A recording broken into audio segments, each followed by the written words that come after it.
Good evening and welcome to the Friday Night Network's coverage of high school football as we move into week number 5 of the 2014 campaign. And we have got a good one tonight. Seems like I say that every week, but it's so true, especially here this evening, coming to you from Wilson Darnell Field on the campus of Glencoe High School, Glencoe, Alabama, Etowah County. Also, of course, we're getting ready for tonight's big Class 3A Region 6 matchup between what some people consider the top 2 teams in this region. It's the Glencoe Yellow Jackets hosting the Piedmont Bulldogs, and tied.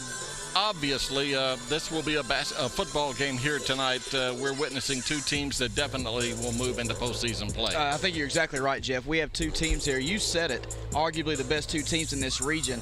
And I can almost guarantee you tonight's matchup is going to decide number 1 and 2 in the region come playoff time. I feel like Piedmont and Glencoe are both going to go very deep in the playoffs, and everybody knows that number 1 seeds always, they have an easier path to the championship game than the number 2 seed.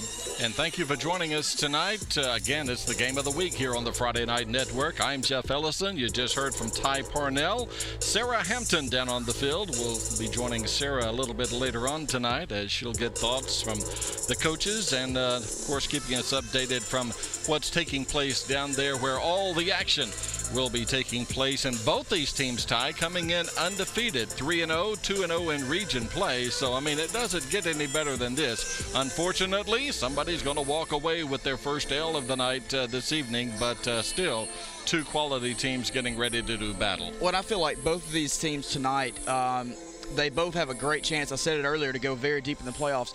Glencoe coming into this game tonight, that, you know, we'll talk to the coach a little bit later, but they've given up early leads to both teams they've played so far this season, and if they do that tonight against Piedmont, I don't know if they can get back in the game. Piedmont is so fast at the skill position. Across the board, they're a very sound team, but they got a couple wide receivers and their quarterback, they can all flat out fly. It's going to be a good one, folks, and we'll be back with more of our pregame activities. And when we return, we'll take a look at this week's top 10 in each classification and also take a look at some of the big games in the area tonight. And there is another big one just right down the road, about 6 miles from here, taking place in the 7A division. We'll have that and much more. Stay with us. Pregame activities continuing right here on the Friday Night Network. When you go online, you need speed, and you won't get it from AT&T Uverse. Think fast. Think Cable One high-speed internet. Just $35 a month for 50 megs of blazing speed. It's the speed you need for the best streaming. So call 855-CABLE-1 now. Think value. Think super speed, reliability, and low price. This internet offer includes a 30-day money-back guarantee, no contract, and no bundling. So call 855-CABLE-1 now. The Blitz is on! Save thousands during the Bill Stanford Automotive Full-Out Blitz in Talladega. We're smashing all sales records, and you save like never before on every Cadillac, GMC, Chrysler, Dodge, Jeep, or Ram on our lot. Score big as we close out all remaining 2014 inventory to make room for the 2015 models. All prices have been smashed. Hurry for best selection. It's the Full-Out Blitz at Bill Stanford Automotive, East Alabama's Automotive Superstore. On the web at billstanford.com. Ooh, look at those toys. Insurance must be expensive. Nah. I bet he's got an Allstate agent. They can save you up to 30% more by bundling your policies. Well, his dog's stupid. Poodles are one of the world's smartest breeds. Bundle and save with an Allstate agent. Are you in good hands? Call Alan Parnell at 256-831-8887 at the Parnell Insurance Agency on Snow Street in Oxford and in Tallapoosa, Georgia. We build things that work the way you wish they would. Like a front-end loader you can detach from your seat. Or a mower deck you just drive over and cut through knee-deep grass no problem. Yep, we thought the same thing you did. That's why we build them this way. That's how we run. Nothing runs like a deer. Mizell Heating and Air Conditioning has been serving the areas of Calhoun, Talladega, Cleburne, and Etowah County for over 14 years. Commercial, residential, central heat and air, ductwork, indoor air quality, we do it all. voted Anniston Star's Reader's Choice in 2013. Be sure to ask about available rebates and tax credits. Mizell Heating and Air Conditioning, the name to know for your heating and air conditioning needs. Mizell. And welcome back to Wilson Darnell Field here on the campus of Glencoe High School. Jeff Ellison, Ty Parnell, Sarah Hampton down on the field. You see Piedmont making their way back to the locker room right now as they'll get their final instructions from head coach Steve Smith before they come back on the field.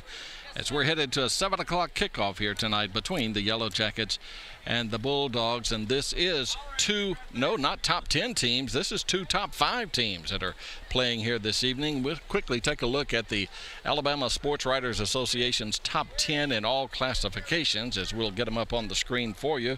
And, of course, this changes from week to week, but that's because teams play each week, Ty, and you're going to have wins and losses, and it definitely affects the top 10. Yeah, and the AP voters, well, not AP, it's the Alabama Sports Writers voters, they usually do a pretty good job of finding the top 10 teams in each classification each week. You just saw 7A Bob Jones leading the pack there at number 1. Moving on down, there's 5A. St. Paul still undefeated. Leeds, a team that we will see next week, at 4-0, and look at all the first place votes they got, all 31 of them. Madison Academy there in Class 3A. You saw Piedmont and Glencoe there in the top 10 as well. More rapid fire here on the top 10s, isn't it? There's Brantley at number 1, followed closely by Maplesville, Hubbardville, Raglan, A.L. Johnson, Donahoe in the top 10, a team we saw 3 weeks ago.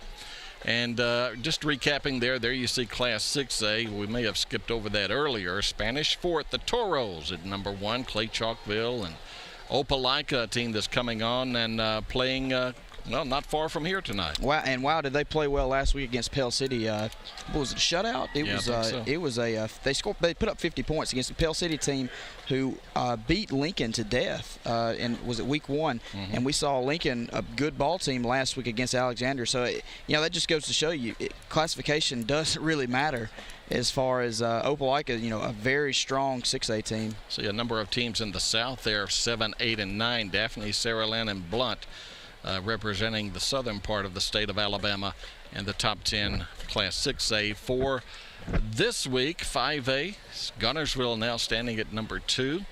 Mortimer Jordan is number 4. Russellville, Central Clay County, a team we saw in week 1 against Munford. They're coming in now at number 6. Ramsey, a team that, they didn't play football until 3 years ago. They kind of put an end to their program for about 26 years. They restarted about 3 years ago, and what do you know? It didn't take them long, did it? Well, they sure have the athletes to do it. I've seen them play basketball. If any of that translate onto the football field, they definitely have some athletes. There you see them. Piedmont at number 3, Glencoe at number 5 there in the 3A division. And again, those two teams were getting set for the kickoff between those two right here at Glencoe High School. Colbert County, they're at number 8. They're always up there, it seems. Pike County, and rounding out the top 10, there's Montgomery Academy at 3-0 on the year. And dropping down to Class 2A, Washington County and Sweetwater. You see those two teams. They played last night, played each other. Washington County shut out Sweetwater 39-0. And, Washington County, a team that made it all the way to the finals a year ago before losing in the state championship game, and looks like they're headed back to what could be another championship season for them. Yeah, anytime you can shut out a team like Sweetwater with the great tradition they have. I believe they played in 6 state championships in a row. It was something very impressive. Like a team to look out for in 2A, Reeltown. Reeltown beat Dadeville and Childersburg, who are considered 4A powers in their region. So there you have the 2A division, and there you have 1A, Brantley, where all the Person brothers played. And Raglan, A.L. Johnson, Donahoe, again, they've not only won 3 games, they've had 3 shutouts. I mean, it's like Greg Maddox is pitching over there. But 3 wins, and none of those 3 opponents have been able to score, and that's quite impressive. Well, and the week that we saw them play against TC, it was all they could do to get a first down. They did score a touchdown, but it was called back. It was a long 60-yard touchdown, but there was a holding call that brought that one back. Donahoe, a very talented team defensively. And they got a guy that running back and linebacker who's pretty good too. Yeah, absolutely. So there you have the top 10 in all the classifications. And yeah, there's 7 of them now. Used to be 6 until this year. 7 classifications throughout the state of Alabama. We'll take another break. When we come back, we'll take a look at some of the other big games in the area. That and much more as our pregame activities continue from Wilson Darnell Field here in Glencoe, Alabama. This is the Friday Night Network. Knowing what's going on in your house when you're away is difficult. But Alarm.com's video monitoring makes it simple. Say you're at work. With live streaming video from your house, you can see that the kids got home okay. Check in on your pets. And look in on your baby. Nice boat. You can even capture and download video to watch later, and get video alerts sent straight to your phone. Make sure your home is powered by Alarm.com and see what's happening from anywhere. Alarm.com, your home in your hands. Call Systems by Design. Simply smart security.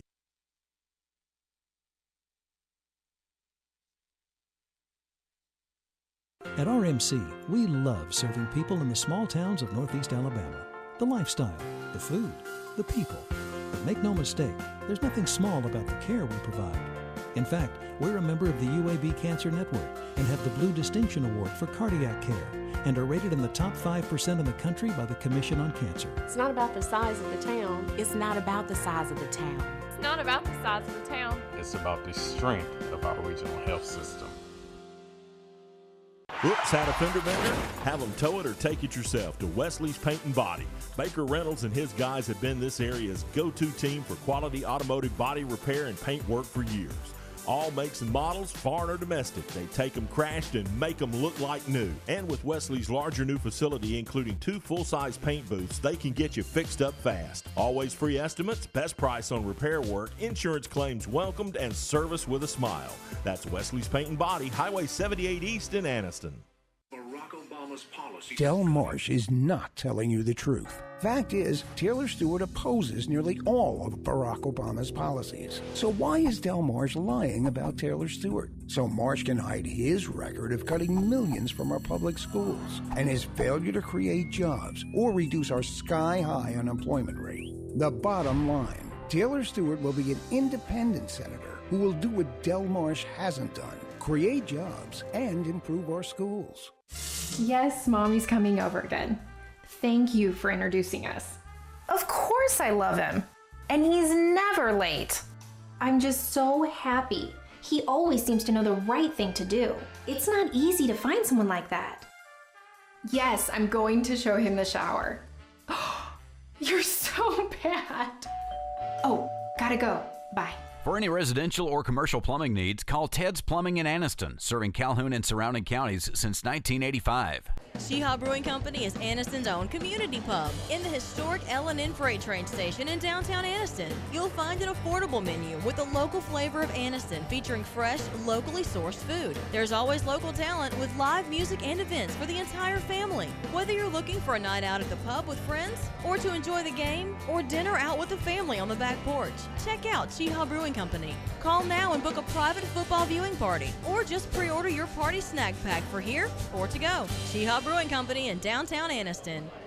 Hi, I'm Curtis Skinner.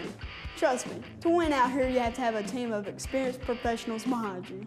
The same kind of professionals you'll need after an automobile accident, and that's what you'll find at Skinner's Body Shop in Oxford.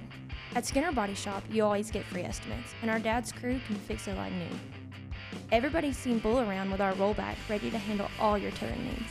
We work with all major insurance carriers, so the next time you All right, enough of the details. Just come see my dad at Skinner Body Shop. Well, Glencoe and Piedmont, not the only big game in the area tonight. We'll take a look at some of the others. I know, Ty, that Lynette and Woodland is one of the big games in the area tonight in East Central Alabama. Yeah, Woodland, great team this year. I saw them play in the spring, and they very talented club they've got. They got a running back. I can't recall his name right off the top of my head. Very good player. Woodland, like you see it on the screen, is 3-1 against Lynette all time and won 50-46 the last time these two met in 2011. I think that's a great matchup. Two schools that aren't that far apart. They should play more often than once every 5 years. Yeah, that's Chambers County against Randolph County. Opelika and Oxford. Oxford won a squeaker last week. Well, and I think you're going to see Oxford, turn it on this week. They've got to get something going right now with the loss to Valley 2 weeks ago. They really need to show, this region that they're serious, that they can actually play, which we know they can. They've got plenty of athletes. But this is a great matchup tonight. I feel like Oxford has a great chance to come out on top. And moving on with other games being played in the area tonight, Munford and Hanley and Coach Mike Battles. Yeah, Munford tonight is coming off a big win last week against Elmore County where they won, I believe it was 35-7. Kind of a blowout game. And Hanley, of course, Coach Battles, was at Welborn for a long time and has been Hanley, won a state championship a few years ago. That's a great matchup of old class. I believe it's 4 years ago they're in the same region. And these two schools, I feel like, match up very well as far as speed across the board. And moving on, other big games in the area. There you see Lafayette and Ranburne in Region 5 of Class 2A. Well, this is very similar to the Lynette and Wooden, two schools that I feel like match up very well with each other. Ranburne's very solid schematically across the board. Lafayette's going to be fast. Any Lafayette team I've ever seen play can just run, and they're going to do that tonight. Ranburne, I feel like, has a slight edge, though. With they have a very experienced team. They've been together for a while. It should be, like all these others, should be a great matchup. And Anniston plays Lincoln tonight. Anniston off to a slow start. Lincoln not off to a slow start. Well, you better watch out. If Anniston never puts together a full 4 quarters, they've got a great bunch of athletes there. And, we talked about it last week. Anniston has a young team. They had a young team last year. They're more experienced now. And then, of course, Lincoln. Good Lord, when Lincoln turned it on in the 4th quarter, it was nothing Alexandria could do to stop it. So that ought to be a great game and a lot of fun to watch. And speaking of great games, the biggest game may be what you see right there. Bob Jones at Gadsden City. I mean, boy, I tell you, Etowah County's got 2 big ones inside the county tonight. This game here, and then at Titan Stadium, there you see Bob Jones at Gadsden City. Well, and it was my opinion a few weeks ago after we saw Gadsden City demolish Oxford in the 4th quarter that Gadsden City is, to me, one of the best teams in 7A, and they have their shot to prove it tonight against the #1 team in 7A. I've got the Gadsden City Titans coming out on top. Some of the big games in the area. We're headed toward the kickoff of Glencoe and Piedmont right here. We're going to take a break. When we come back, we'll get coaches' comments from Coach Osment of Glencoe as well as Coach Steve Smith of the Piedmont Bulldogs. That and much more as we continue on the Friday Night Network. When you're in need of septic tank installation, repair, pumping, or service, both commercial and residential, the first call you make is to On-Site Solutions. They are also one of the only companies in Calhoun County that can handle all your restaurant grease from pickup to disposal. On-Site Solutions offers excellent service for a reasonable price, both before and after your septic system is installed. Call Jason Lively today at 256-310-2801 and let On-Site Solutions help solve your septic system needs. Mention where you heard this ad and receive a discount. Every security system has motion sensors, but how do you know what causes the motion? With Alarm.com's exclusive image sensor, it's simple. Say you're at work. When your home's wireless image sensor detects motion, it sends you a snapshot. So you know, it's your dog walker, your kids, your brother Jim. It works at night and when your system's armed or disarmed. Make sure your home is powered by Alarm.com and see what's going on. Alarm.com. Your home in your hands. For sales, service, and installation, call Systems by Design. Simply smart security. Step into the offices of J. Britt Middlebrook CPA, where you'll find professional one-on-one service for business and individual clients. In this ever-changing tax and economic climate, you can count on receiving the expert advice you need. J. Britt Middlebrook works hard to provide every client what they need to meet all deadlines. Tax season will be here soon. For all your accounting service needs, call or stop by at 1913 Berry Street in Oxford. That's J. Britt Middlebrook, CPA. Forsyth Builders are passionate about what they do. A full-service contracting firm, Forsyth handles a variety of jobs, including industrial, commercial, renovations, and new construction. Forsyth has become a leader in construction management and has constructed or made additions on a number of area businesses like Noble Bank and ABS Business Systems, additions to Anniston's Country Club and FNN Bank. Remember to make Forsyth Building Company your first choice for quality construction. Crowd continues to file in here at Wilson Darnell Field. It will be standing room only before this game kicks off at 7 o'clock this afternoon as the team was getting off the bus. Sarah Hampton of FNN caught up with head coach Steve Smith of Piedmont and got his comments on the importance of tonight's game.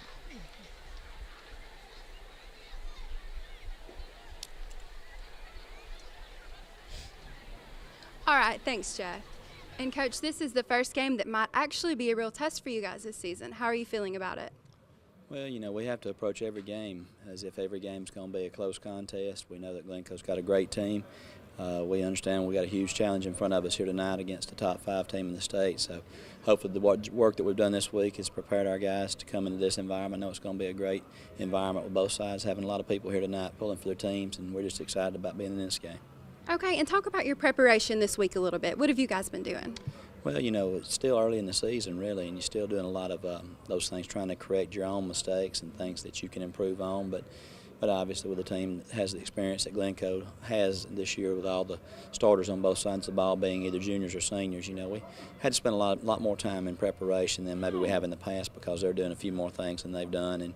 And we've had to do a better job of preparing our kids for more stuff. They've got a really experienced team, and we know they're going to throw a lot of things at us that we probably have not seen yet on film. So we tried to prepare for what we have seen and what we could see.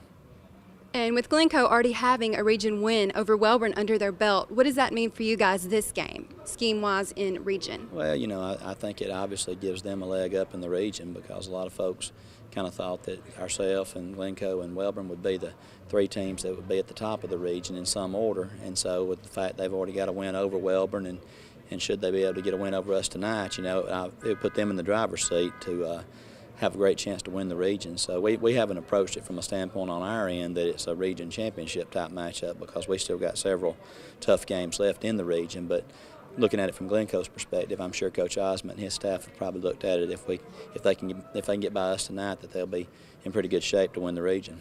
Okay, well, thanks so much, Coach Smith, and back to you, Jeff.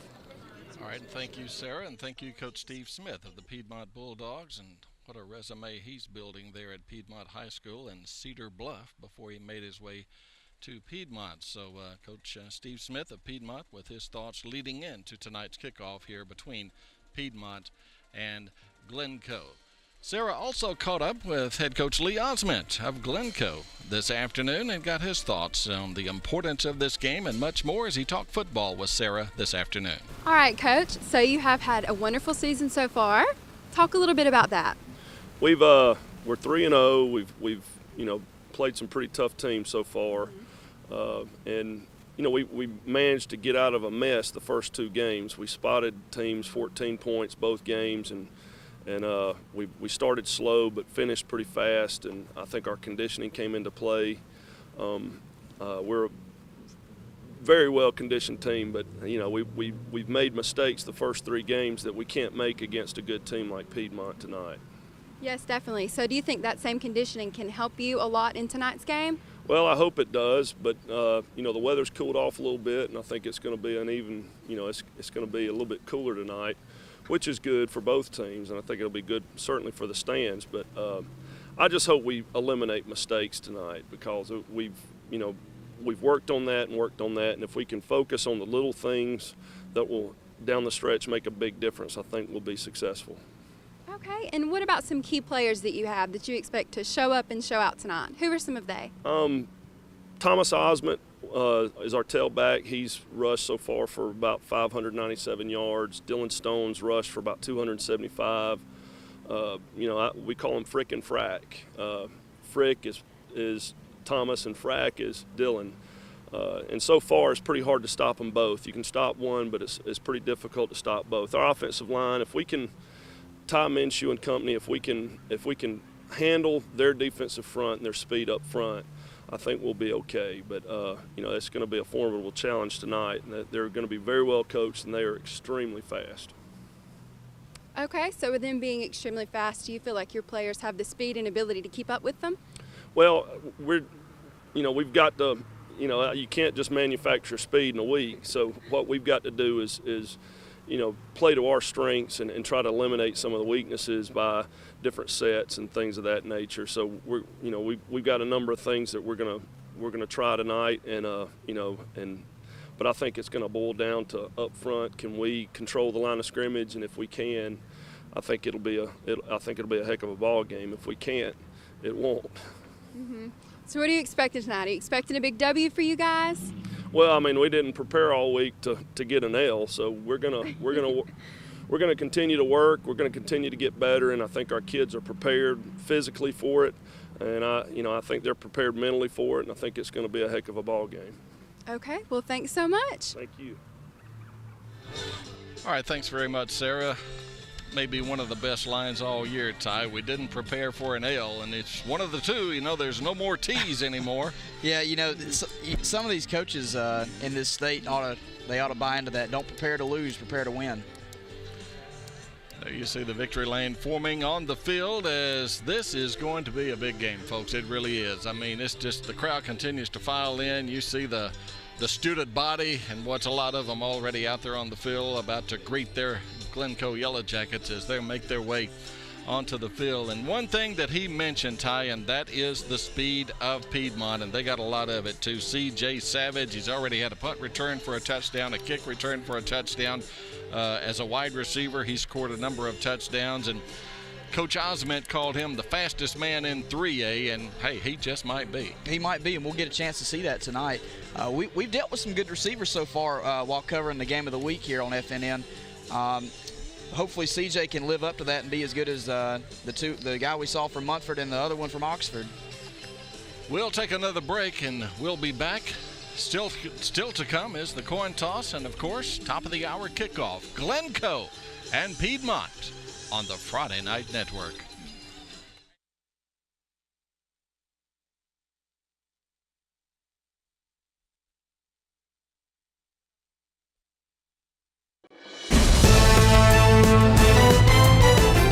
This Friday Night Network High School Football Game of the Week Sports Exclusive is presented by Alan Parnell and the Parnell Insurance Agency, your local Allstate agent.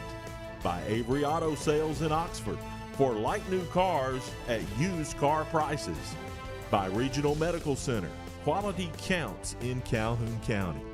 By Sneed Ag, your local John Deere dealer, earning your business every day. By Systems by Design, simply smart security. By Mizell Heating and Air Conditioning, voted #1 for the second year in a row by the readers of the Anniston Star. And by Bill Stanford Automotive in Talladega. Stop in today for the Full Out Blitz event. Tonight's game is brought to you by J. Britt Middlebrook CPA, Wesley's Paint and Body, On-Site Solutions, Forsyth Building Company, Ted's Plumbing, Cheehaw Brewing Company, Cable One, and Skinner Body Shop. We'll have more of tonight's pregame activities next on FNN, the Friday Night Network. Your neighborhood Grub Mart is your one-stop shop for everything you need when you're on the go.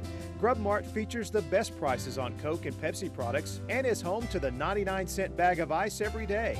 And Grub Mart is your exclusive home for the popcorn bucket. Purchase yours for only $5.99 and then bring it in for free refills throughout the year. That's right, free popcorn for a full year. Your locally owned and operated Grub Mart, in business for over 72 years.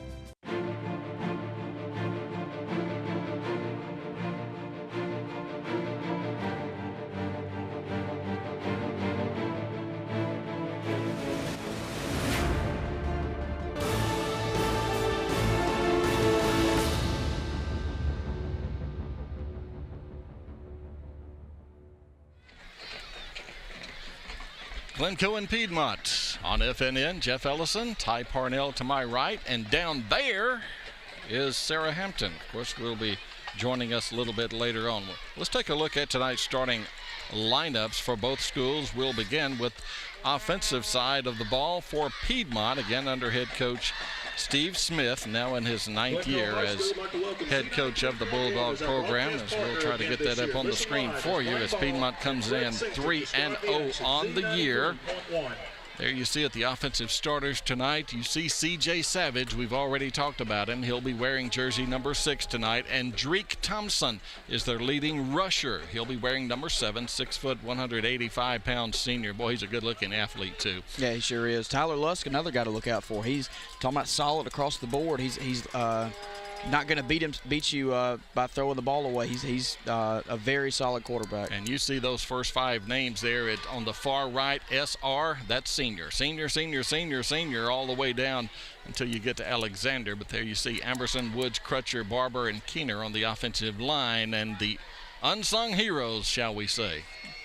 Yeah, you're exactly right, Jeff. You know, you'll never see a newspaper article mention the lineman blocking for a running back getting in the end zone, but without those linemen blocking, you're never going to score a touchdown. On the offensive side of the ball for Glencoe, we'll try to get that up for you as the starting 11 tonight for Coach Lee Osment's Yellow Jackets. Dylan Stone there, number 7, the senior, the quarterback.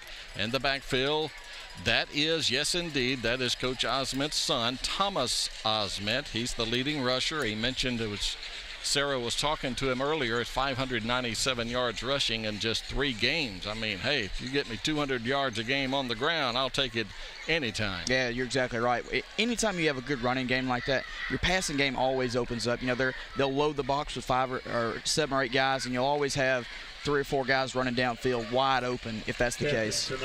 All the starting lineups being brought to you by Grub Mart, home of the popcorn bucket. Grub Mart. Visit your local Grub Mart after the game. We're going to go to the field right now as the captains are meeting at midfield, and we'll have the coin toss, and we'll find out who's going to be receiving to get this big Region 6 Class 3A football game underway here this evening. Let's go to the field. All right, guys, listen up to me. State's got emphasis on sportsmanship and profanity. I've already talked to both coaches about it. I gave them the team warning. This will be for you guys. If you see somebody get out of hand, y'all settle it so we don't have to, okay? Everybody clear. All right, Piedmont, you're the visiting team. You're going to get to call the toss. Zebra head is heads. Zebra head is heads. Zebra head is heads. Zebra tails is tails.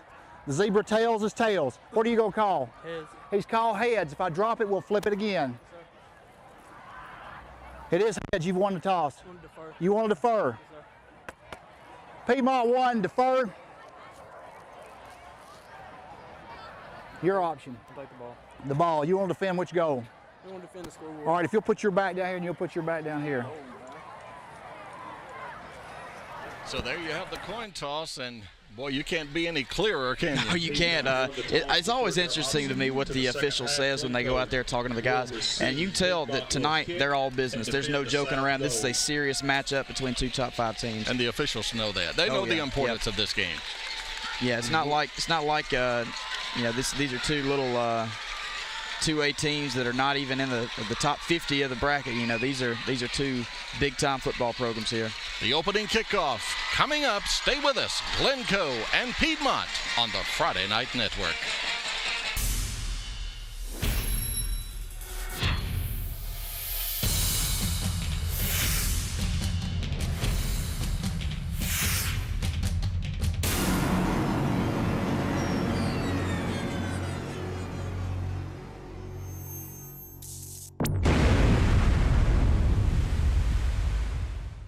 When you go online, you need speed, and you won't get it from AT&T UVerse. Think fast. Think Cable One high-speed internet. Just $35 a month for 50 megs of blazing speed. It's the speed you need for the best streaming. So call 855-CABLE-1 now. Think value.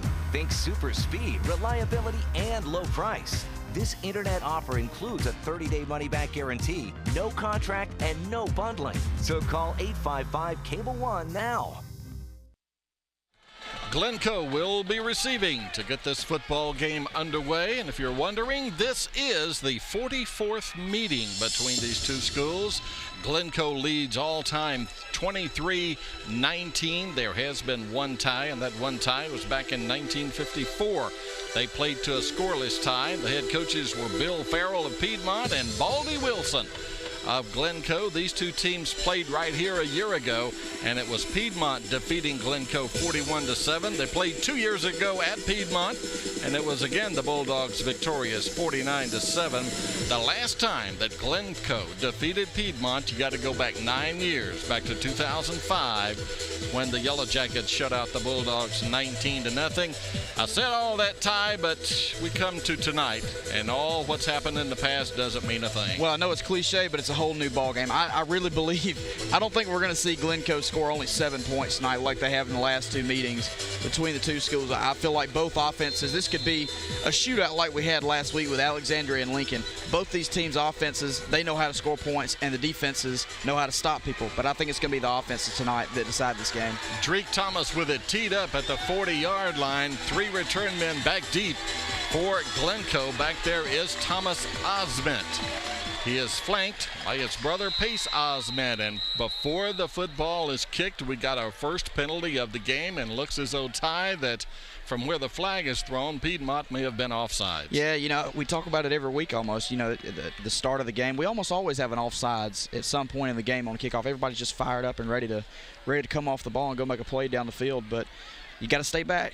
You got to stay back. I don't think this is going to really affect Glencoe a whole lot. They're still going to get good field position regardless of where the kick is coming from. That's Thomas Osment back deep, 3 return men, along with Pace Osment. Also back there is Hunter Nunley, standing back near their 10, 15-yard line to return what will be the second kick to start the game. As again on the opening kickoff, they jumped off sides, and now they'll back them up 5 yards to the 35-yard line, and we'll go from there. Crowd continues to file in. Here we go one more time. The Bulldogs and the Yellow Jackets. Glad to have you along here on FNN. The kick fielded by Osment at the 16. Big hole. The 30, 40, midfield. Out of bounds at the 41-yard line. You can't ask for any more than that, Jeff. That's a great return. I said it before, you know, there's going to be a great field position regardless of where the kick comes from. Thomas Osment had a huge hole open up on that left side and took off for to set up Glencoe with a great field position on their opening drive. 43-yard kickoff return. Let's look at it again. Watch Thomas catch this ball. He's going to break it off to the left. And I believe, you know, the Piedmont defenders got stacked up on top of each other and allowed Osment to get back to the outside once he broke through that first wave. But credit Piedmont for having the speed to be able to get him back out of bounds. Here we go. 1st and 10, Glencoe at the 41. They'll run Osment nowhere to go this time as he is taken down immediately. There to lead the charge is Jonathan Lucas from his defensive tackle position. Yeah, not much going on up there. I feel like we're going to be calling Lucas's name a lot tonight. Did a great job of getting the guard's hip pocket and coming around with the pulling guard and making the play in the backfield. 2nd down and 10 for the Yellow Jackets at the Bulldog 41. What you want to look for right here out of Piedmont is it's a 2nd and long situation right here. They're probably going to be looking for the pass, but as little as Glencoe will throw it sometimes, they rely on their run. Look for the run to come to the outside this time. The quarterback is Dylan Stone, the senior. Osment, 5 yards to the 36, and tackle there. That's a good 3rd and 5. Good job of closing by the Piedmont linebackers. They did a great job. That was just an outside off-tackle run. Osment turned upfield, and there was a little bit of run room, but as you can see, Piedmont closed very quickly. Austin Brazier made the tackle for the white-jerseyed Piedmont Bulldogs. 3rd down and 4. Forward progress to the 35. It's 3rd down and 4 for the Yellow Jackets. Wide to the near side is Andrew Lang. Far side is Hunter Nunley. It's 3rd down and 4. Stone wants to throw. Deep downfield. Pass overthrown, but penalty marker in the secondary. Yeah, that was a good job by that Piedmont defender of getting a hand on him, because the receiver for Glencoe, I didn't get a number on him, was going right down the middle of the field. That was going to be a touchdown had the Piedmont defender not gotten a hand on him. 2 flags on the field, both thrown in the secondary, and looks like a big 3rd down penalty upcoming against Piedmont. And, well, we'll all find out as we'll go to the field, and here's the call. There you see pass interference, defensive pass interference on Piedmont. Well, we saw this all last week, Jeff. Anytime you have a drive going like this and you get a 15-yard penalty, even if it is half the distance to the goal, it's unbelievable how much. You see the replay right here. The Piedmont defender just had to get a hand on him or else he was beat over the top. 1st and 10 now. Yellow Jackets at the 20. Stone keeps it himself. 15, 10. 8-yard line. It's a gain of 12 and a 1st and goal. Hey, Stone knew what to do when he got that ball. He turned right upfield and picked up a very solid 11. It was about 11 yards. Watch the keeper. He's reading the end. The end crashes down, pulls it, gets back to the outside, turns it upfield, and sets up Glencoe with 1st and goal here on their opening drive. A drive that started at the Piedmont 41 following the 49-yard kickoff, 43-yard kickoff return to start the game by Osment. 1st and goal. Osment near the goal line. They'll take him down at the 2. It's a gain of 6, and boy, that was just power running right there by the senior. Yeah, it was. It was another read option. This time he handed it off to Osment for up the middle. You know, for that, before that pass interference penalty, Glencoe was having trouble in their first 2 runs up the middle, but now it seems like Glencoe settled down a little bit. They're blocking well, and they're just gashing the Bulldogs up front right now. 9.5 minutes remaining, opening quarter. We're scoreless, but Glencoe threatening here with a 2nd down and goal at the 2. Now check out this 2 tight end set to the right. The give. No, he's going to keep it. Stone dives. Touchdown, Glencoe. Can't ask for any more from that from your quarterback. It was a great read to keep it. I didn't know who had the ball. They did such a good job of hiding the football. Kept it up the middle. Touchdown. 2-yard run by the senior quarterback. Stone has given Glencoe this early 6-0 lead. In for the extra point is Joseph Bright. Out of the hold of Hunter Nunley. Will Parker will snap it. 6-0 the score. Glencoe leads. Kick is in the air. 7-0 the score as Glencoe leads. Timeout on the field with 9:10 remaining. We're just underway, folks, from Wilson Darnell Field. 7-0 Glencoe leads Piedmont on the Friday Night Network. The Blitz is on. Save thousands during the Bill Stanford Automotive Full-Out Blitz in Talladega. We're smashing all sales records, and you save like never before on every Cadillac, GMC, Chrysler, Dodge, Jeep, or Ram on our lot. Score big as we close out all remaining 2014 inventory to make room for the 2015 models. All prices have been smashed. Hurry for best selection. It's the Full-Out Blitz at Bill Stanford Automotive, East Alabama's Automotive Superstore. On the web at billstanford.com.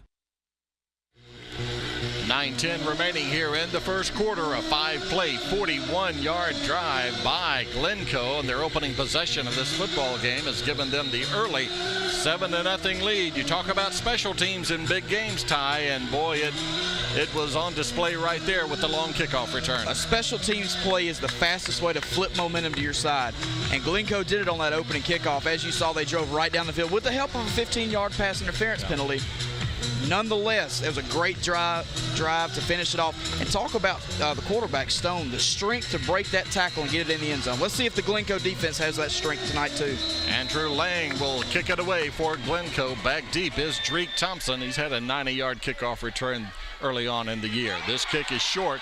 It's picked up at the 20 with running room. Coming to the near side, still on his feet at the 25 and not on his feet at the 29 as down he goes. Right there, a short return as they kicked it away from Thompson, but still Piedmont will start in decent field position. Well, I felt like it was a very smart move by Glencoe to not kick to Thompson. If he is the fastest man in 3A, let's not find out tonight. Let's keep the ball away from him as much as possible. Dalton Roberts there for the special teams unit of Glencoe to make the stop at the 29-yard line. From there, Piedmont with a 1st and 10. Excuse me, that was C.J. Savage who's the fastest man in 3A. I'm sure that Drake Thompson's plenty fast as well. Tyler Lusk, the senior, is the quarterback. You see him, number 12. He's got running backs on either side of him as he sends Daughtry in motion to the far side. 1st down call, nowhere to go. Yard loss, maybe 2-yard loss on the play as the forward progress of Alexander was stopped at the 27-yard line. It's a loss of 2, second down and 12. Piedmont ran a zone right play, just block your right gap for the offensive line. And Glencoe did a great job of maintaining leverage, staying in their holes, the A gap, B gap, and stopped that for a loss of, it was about a loss of 2 on that play. Class 3A Region 6. The two heavyweights of the region fighting it out here this evening, Glencoe and Piedmont. Second down and 12. I'd look for Savage right here. Second down call. Again, it's Alexander. Alexander's had 2 carries for -3 yards, knocking him down back at the 26 to bring up 3rd and 13. It was kind of a counter play almost. The running back went to his right, came back to his left. They pulled a guard from the backside, and Glencoe did a great job of getting into the guard's back pocket. And plus the end on this side, we talk about never running upfield, but when you got a shot on a running back like that, you run upfield, you make the play. 3rd down 13 at the 26. Piedmont needs the 39 for a new set of downs. Wide right is Daughtry. Got 2 wideouts on either side. You see them there. Pass caught. First down and more. Daughtry's got it. Still on his feet and finally taken down at the 44-yard line. They needed 13, they got 18 and a new set of downs. Well, Daughtry did one heck of a job. That was just a slant route. Here's the replay. Watch the slant. Daughtry's your top of the screen. 3-yard slant. Found a hole in the zone and kept running. Let's talk about a strong runner at the kickoff return. He was breaking tackles left and right. He just knows he stays on his feet, has great balance. Huge 3rd down conversion here for Piedmont on the opening drive. It's a 17-yard pickup officially, so on 3rd and 13, they get those 13 plus 4 more. 1st and 10 Piedmont now at their own 43. Tyler Lusk, they'll run the football. Big yardage on 1st down, that's Drake Thompson. Thompson near another 1st down. Give him 9 on the play as they move on to Glencoe's side of the 50 at the 48. That was another zone play, zone blocking play to the right. This time, the running back, Drake Thompson, got to the outside and was able to turn upfield. But we talked the previous play, Cody Daughtry with that big catch. He blocked his man downfield and put him on his back. It was a very impressive block. A drive that started at their own 29. Piedmont now at the Glencoe 48. 2nd down and 1. Daughtry and Mitchell Benefield wideouts to the near side. Lusk will take and give to Thompson. 1st down Piedmont. More yardage for Piedmont. Down to the 37-yard line. It's a gain of 11 yards on the play. Luke Mackey was there defensively. Another good run by Thompson, but the play, what sprung that play was the block by number 25, Anthony Alexander. Got a good lick on that outside linebacker who was coming and allowed Thompson to get to the outside and pick up the 1st down. At the 37-yard line now, 1st and 10 for Piedmont. The Bulldogs are 3-0, 2-0 in region play. The Yellow Jackets are 3-0 overall and, of course, 2-0. In the counters. At the 37, it's 1st and 10. Lusk wants to throw. Has time. Pass. He's wide open at the 20. This will be a touchdown. Piedmont. 37-yard touchdown toss from senior quarterback Tyler Lusk to his wideout Mitchell Benefield. And boy, the Bulldogs answered back in a hurry. They sure did. And Anthony Bush on that play for Glencoe fell down in the coverage. That's you saw it right there. That's how he got so wide open. But credit Piedmont. You know, they were on a 3rd. It was about 3rd and 2. They converted that, and it was just like 3 plays later where they punched it in the end zone. So this is going to be a scoring match, it feels like. It seems like we're going to have ourselves a lot of points in this one. Lusk is in. He's the quarterback. Lusk is also the place kicker. And the snap, the spot, the kick. And we are tied at 7 apiece. 5:27 remaining in the opening quarter. Glencoe 7, Piedmont 7. You're watching FNN, the Friday Night Network.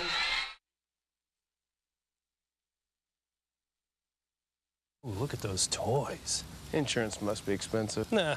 I bet he's got an Allstate agent. They can save you up to 30% more by bundling your policies. Well, his dog's stupid. Poodles are one of the world's smartest breeds. Bundle and save with an Allstate agent. Are you in good hands? Call Alan Parnell at 256-831-8887 at the Parnell Insurance Agency on Snow Street in Oxford and in Tallapoosa, Georgia. Well, we're 6.5 minutes into this football game. Each team has had one possession, and each team has a touchdown and a point after. It's 7 apiece, and, really kind of what we expected coming into tonight's game. These two teams are going to let it all hang out tonight. They know how important this is. Well, for both teams, everything is on the line right now. A chance at a number 1 seed going into the playoffs, that's huge. I mean, that cannot be underestimated. Being a number 1 seed, playing that 4th seed out of the other division, that's what's on the line right here tonight. Thompson has it teed up at the 40. Again, it's Osment and Nunnally. You hear this song, Enter Sandman. The last time I came to play here, they played Enter Sandman every time they scored a touchdown. It got stuck in your head real fast. Kick goes into the end zone. That will be a touchback. And it will be Glencoe football now at their own 20-yard line. Drake Thompson's kick goes into the end zone for first and 10 for Glencoe. First and 10 at their own 20. I look for Glencoe here to keep running with Stone in their quarterback, to keep running the read option. They did really well inside the 20 on the other end of the field of getting up 4 or 5 yards of carry. Piedmont coming into this game tonight through their first 3 games averaging 48 points per game. And already a touchdown on the board on their opening possession. Snap back to Stone, first and 10. Stone will run it himself. He will not get away from Drake Thompson. Well, it looked like he had a lot of running room to begin with, but he turned to the outside, and Drake Thompson was right there waiting on him to break it to the outside. You got to use your blocker, Stone, and turn upfield. But hey, credit Piedmont for not allowing Stone to get to the outside. Second down and 10 at the 20. 5 minutes remaining here in period number 1 from Glencoe. 2 wideouts to the far side. That's Lang along with Hunter Nunnally. Single wideout near side is Cloudus. Calling his count from the 20 is Stone.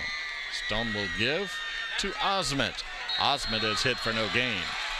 They never were able to take him to the ground, but they did stop his forward progress. Again, Alexander defensively leading the charge for Piedmont. Well, that's a great job by those 2 defensive tackles for Piedmont to maintain their leverage inside and force the running back to have to just run into a wall of people. I mean, the blockers had nowhere to go. They couldn't get up to the linebackers. Great job up front of taking up space. Third down and 10. Glencoe needs the 30. Pace Osment and Lang are wide near side. Single wide out.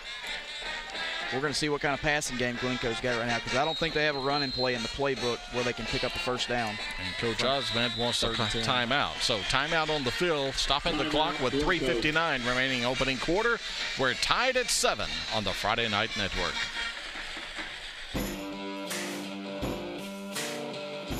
We build things that work the way you wish they would. Like a front-end loader you can detach from your seat. Or a mower deck you just drive over and cut through knee-deep grass no problem. Yep, we thought the same thing you did. That's why we build them this way. That's how we run. Nothing runs like a deer. 3:59 remaining here in period number 1. Glencoe just used one of its 3 timeouts here in the first half prior to this 3rd and 10 call. The last time they faced a 3rd and 10, they got a pass interference on Piedmont. Well, I don't see that happening again. Piedmont rarely makes the same mistake twice, so Glencoe's going to have to get this one by themselves without the help of a 15-yard penalty. But I think they can. We just got to see how well Stone can throw the ball. Here we go. 3rd down and 10 for the Yellow Jackets at the 20. In motion is Osment. Stone wants to throw. Under pressure, rolls near side, sets and fires. Pass, he had him open, threw it behind him. Intended for his wideout here on the near side. That's Andrew Lang. So they come up short on 3rd down, and it will be punting time for the Yellow Jackets. Jeff, that was a play-action play. They brought the man in motion. Dylan Stone missed right over the middle all by himself. Andrew Willis. I mean, the guy, look at him right here.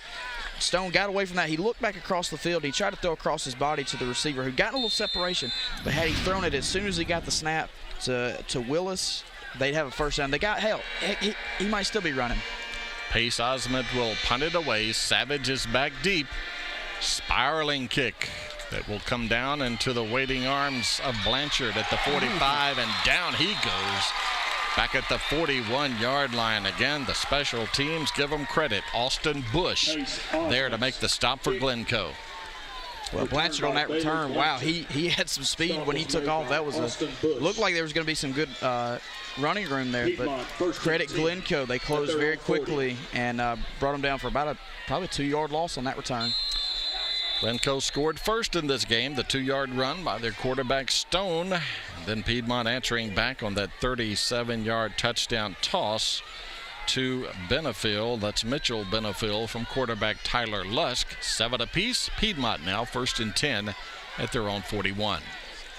Savage is to the near side at the bottom of your screen. And they run Drake Thompson. Not very far, however, maybe a yard. Defensively leading the charge, Mason Brown for Glencoe. Well, it looked like when they first gave that ball off, Thompson was going to have a little bit of running room. When you see him in this two running back set right here as 10 personnel, watch the fullback, the running back they run to his side. Watch that kick-out block. They've done a great job every single time of turning out that outside linebacker and opening up a big hole, allowing the running back to turn upfield and get some good yards. He didn't get it there, but I look for him to get it. To turn that up and get good yardage next time. C.J. Savage and Michael Hayes to the bottom of your screen. 2nd and 9. Pass to Savage. He's got it at midfield. He's at the 45. Down he goes at the 42. That will be a 16-yard pickup on the play on 2nd and 9 as Savage hauls in the toss from Tyler Lusk. It's a first down. You can tell these Bulldog receivers catch the ball a lot. Savage showed very soft hands on that play. Watch this. The ball's coming at him right here. Watch Savage just pluck the ball out of there. I mean, it looked as smooth as any wide receiver I saw play last Saturday. And he caught it with his hands. I mean, that's one thing. You watched Auburn play last night. Their receivers got bricks for hands. You know, they're trying to, alligator arm catch the ball. The Piedmont receivers all catch it with their hands from what I've seen so far tonight. 1st and 10 at the 42. Lusk. They'll run the football down to the 40. It's a short gain of only 2. The ball carrier was Austin Brazier. We do have a penalty marker down at near the 40-yard line. Yeah, I believe we got some extracurriculars going on out there. That came well after the whistle. Gain of 2, penalty flag on the play. Here, Zeke Roughton, the man in the white hat. It is a face mask against Glencoe, and they'll add that on to the end of the run. Following the 2-yard run by Austin Brazier, this will take it down to the 25-yard line.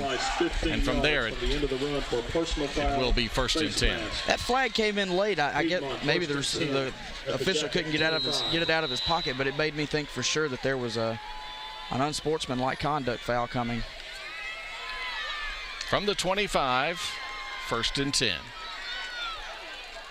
They'll send Daughtry and Benefield, 2 wideouts to the far side. Savage is the wideout to the near side, and now Benefield will move in motion. Ball. High snap. It's still on the ground. Wow. Oh, my goodness. Glencoe missed a golden opportunity there with the high snap. I noticed it earlier, but I didn't think it was going to be a factor. The ball was coming a little bit high. But credit Glencoe with closing in there. But Piedmont did a great job of following that ball. That was anybody's ball, and Piedmont came up with it. Michael Hayes able to fall on it for Piedmont and to avoid disaster there for the Bulldogs. Back at the 36, that will be a loss of 11 on the play. 2nd and 21. I wouldn't count Piedmont out on this drive just yet. I know it's a long way to pick up another first down, but they can get that yardage in a hurry with from what we've seen so far tonight. Look at the wide receiver up there at the top of your screen, number 3, Mitchell Benefield. He's lined up almost on the sideline. And Lusk wants to throw. He's under pressure. He'll try to run it. Down he goes. The first sack of the night for the Yellow Jackets as Lusk goes down at the 39-yard line. That was a great job that time. Watch there's the linebacker. There he is, right up the middle. Came and forced the quarterback to take his eyes off the target for a minute and allowed the rest of the Glencoe defense to close and make the play in the backfield. This is going to be a huge third down conversion, or a third down play right here. Glencoe can get the ball back with great field position if they can get a stop. Under 40 seconds remaining. The ball is at the 40-yard line. It's third down. And long way. Very long, yeah. Third down and Atala. Lusk wants to throw a pass that is underthrown. Pressure being applied to Lusk. May have had to release it just a half second earlier than he wanted, but still underthrown, incomplete. It's fourth down. Yeah, it's almost like a screen pass out there. The Daughtry took his time. He ran back upfield and then turned back around, coming around, but there was nobody there to block, so I'm not sure what they were trying to do there. There might have been a little bit of run room had he caught the football, but it was an errant pass, and it will set up a fourth down and give Glencoe a chance to get the ball back and drive the length of the field here. There's 20 seconds to go in the first quarter. Lusk will punt it away. Pace Osment, along with Dalton Roberts, are the two return men, standing back at the 10-yard line. Fourth down and 24. The snap from center is good. The kick is not good. It's off the side of his foot. That will be a shank, and that will be a short punt, and the result is great field position for Glencoe at the 36-yard line. That only a net of 4 yards on the punt. Yeah, I felt like the Glencoe student section could have come up with that ball had they reached across the fence a little bit further. But that's not good if you're the Piedmont special teams unit. You need to get a little bit more out of your guys than that. 4-yard punt is not going to help you in this game. 15 seconds, all that's left here in the opening quarter. Again, we're tied, each team scoring on their opening possession. Glencoe now has the football, good field position. They're on 36. Following the short punt, it's 1st and 10. Dylan Stone's the senior and the quarterback. To the left of him is Thomas Osment. Osment gets the call, has maybe 4 yards up to the 40. That will bring up 2nd down and 6, and that is the final play of the first quarter. So after 12 minutes of action, Glencoe and Piedmont are tied at 7 apiece. Second quarter action headed your way on the Friday Night Network. After 1 quarter, Glencoe 7. Mizell Heating and Air Conditioning has been serving the areas of Calhoun, Talladega, Cleburne, and Etowah County for over 14 years. Commercial, residential, central heat and air, ductwork, indoor air quality, we do it all. Voted Anniston Star's Reader's Choice in 2013. Be sure to ask about available rebates and tax credits. Mizell Heating and Air Conditioning, the name to know for your heating and air conditioning needs. Mizell. Knowing what's going on in your house when you're away is difficult, but Alarm.com's video monitoring makes it simple. Say you're at work. With live streaming video from your house, you can see that the kids got home okay. Check in on your pets. And look in on your baby. Nice boat. You can even capture and download video to watch later, and get video alerts sent straight to your phone. Make sure your home is powered by Alarm.com and see what's happening from anywhere. Alarm.com, your home in your hands. Call Systems by Design. Simply smart security. There you see the score. We're tied at 7, ready to begin play in the second quarter. I'm Jeff Ellison. To my right is Ty Parnell, and down on the field is Sarah Hampton. FNN's coverage of high school football right here, week number 5. Glencoe, 2nd down and 6 at their own 40. Stone gives to Osment. Osment, no gain. Great tackle. That was a great tackle by number 75, Colton Donaldson, from defensive end. He was the only guy there around the running back, Osment, on the carry. Got his hands on him and just hung on and pulled him down. Thomas Osment, the senior, the coach's son, the leading rusher for the Yellow Jackets through 3 games, through the first 3 games. 597 yards on the ground. You average it out, that's 199 per game. Ain't too bad, huh? Very, very impressive. 3rd down and 6 at the 40. Glencoe's really like this 2 tight end look. They've gone with this several times tonight. Stone wants to throw. He does. Ball's intercepted. Pass is intercepted at the 41-yard line. Big turnover there on third down, and boy, that was quite an interception as well. That was. I had my eyes. I was looking downfield at who the quarterback was looking to read. It was once again they had he had number 6 Andrew Willis open in the middle of the field, but credit Piedmont for making a play. Watch right here. Tip the ball up in the air. That's just your regular old tip drill, Jeff. Quite impressive tip drill too. Michael Hayes there with the tipped pass falling into his arms. Interception, credit to Hayes, the credit to the defense of Piedmont, and now the offense of the Bulldogs with great field position. They'll scrimmage from Glencoe's 40. First down. That's Savage in the open field. I believe that's 6 points, Jeff. Savage is at the 30, the 20, into the end zone. My goodness. The old-fashioned stiff arm there. Touchdown, Bulldogs. I'll tell you, that was the Heisman stiff arm if I've ever seen it before. He set his rear end right down. See if we can get a replay of it up. Wow, look at this reverse. Glencoe almost got there in time, but as you see, Savage, man, the guy has got some speed. The stiff arm right there. Bam, right in the face. Great touchdown run, very impressive drive, or one play for Piedmont. 40 yards on the run, and just like that, a quick turnover and a big play, and Piedmont moves on top by 6. Lusk in for the extra point, and Piedmont moves on top by 7 as the kick sails through. 10:58 remaining in the opening half.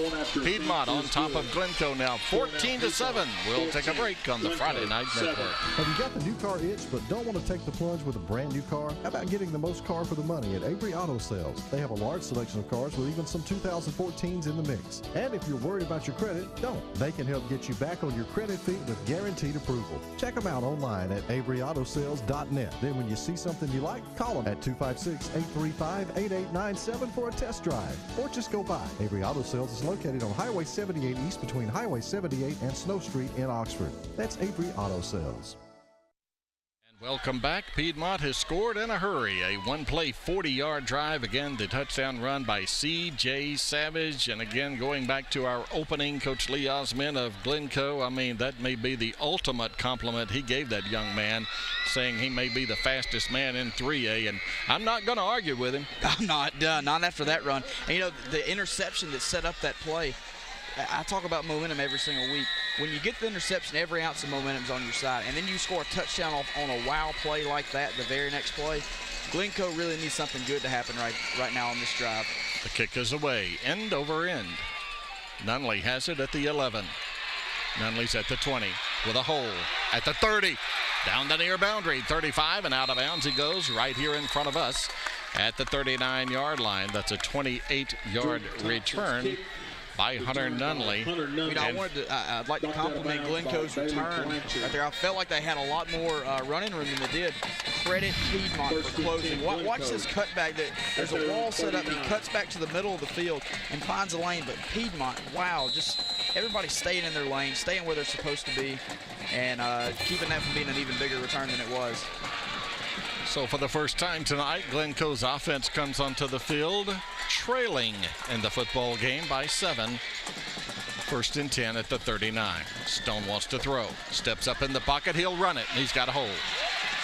First down yardage for Glencoe as Stone will take it 12 yards from his own 39 down to the Piedmont 49 and a new set of downs. Yeah, you talk about speed. I didn't know that Dylan Stone could run that fast. Watch him. He's looking. His first two reads aren't there. Just the confidence to pull it down and take it off and know that you're going to pick up 10 yards and a good first down to keep this drive going. That may have been the play that's going to keep Glencoe, keep them going around there. They were really feeling down after the last two plays that Piedmont had. Stone's got 274 yards rushing through the first 3 games and 4 touchdowns on the ground as well. And there goes Osmond. Thomas Osmond at the 40, 35, and down at the 30. I'm telling you, Osmond, I thought was going to take that one to the house. Number 12 for Piedmont. That's Tyler Lusk, the quarterback, playing defensive back out there, did a great job. Watch Osmond up the middle. I felt like had he cut it right back up inside, he was going to go for 6 points, but credit Tyler Lusk for making the play. A gain of 19. Glencoe looking to answer back here, a drive that started at their own 39. Stone gives to Osmond again. Osmond spins his way inside the 25, down to the 24-yard line. Another big gainer on the play. It's a pickup of about 6. Yeah, keep giving it to that big man. He knows how to get north and south real fast. Jonathan Lucas there to make the tackle defensively for the white-jerseyed Piedmont Bulldogs. Glencoe's running the same play. It's a read option. They've been reading the weak side defensive end so far. It looks like they're going to do the same thing here again unless they throw the ball. I'd keep running if I was them. And they do run it. This is Stone at the 20, 15, 10, 5, touchdown Glencoe. Stone takes it in for his second touchdown of the evening, and we're an extra point away from a tie ball game once more. Great run. What a great run. You'll see it right here. Stone was reading that defensive end and said he did read. He made the right read and got in behind Osmond for a lead blocker and walks into the end zone after making one guy miss. Great play. 14-13 now. The score is Bright. Joseph Bright comes in for the extra point for Glencoe. That a 61-yard drive by the Yellow Jackets. Snap and spot are good. The kick is up, and the kick is also good. We're tied at 14 with 9:25 remaining before halftime. You're watching the Friday Night Network. At RMC, we love serving people in the small towns of Northeast Alabama. The lifestyle, the food, the people. But make no mistake, there's nothing small about the care we provide. In fact, we're a member of the UAB Cancer Network and have the Blue Distinction Award for cardiac care and are rated in the top 5% in the country by the Commission on Cancer. It's not about the size of the town. It's not about the size of the town. It's not about the size of the town. It's about the strength of our regional health system. 9:25 remaining before the bands take the field, and we're tied at 14. Just really, I mean, what you expected. Two teams, the top two teams by most folks, well, in Region 6 of Class 3A, and it's kind of a shame they both have to meet so early in the year, but that's just the way the schedule panned out. I've got a great feeling this is not going to be the last time these two teams play each other. They're going to run into each other in the playoffs one way or another. And, you know, you talk about how great a team is. Glencoe, they took a punch right on the chin, and they were able to get back up and punch right back with that last drive.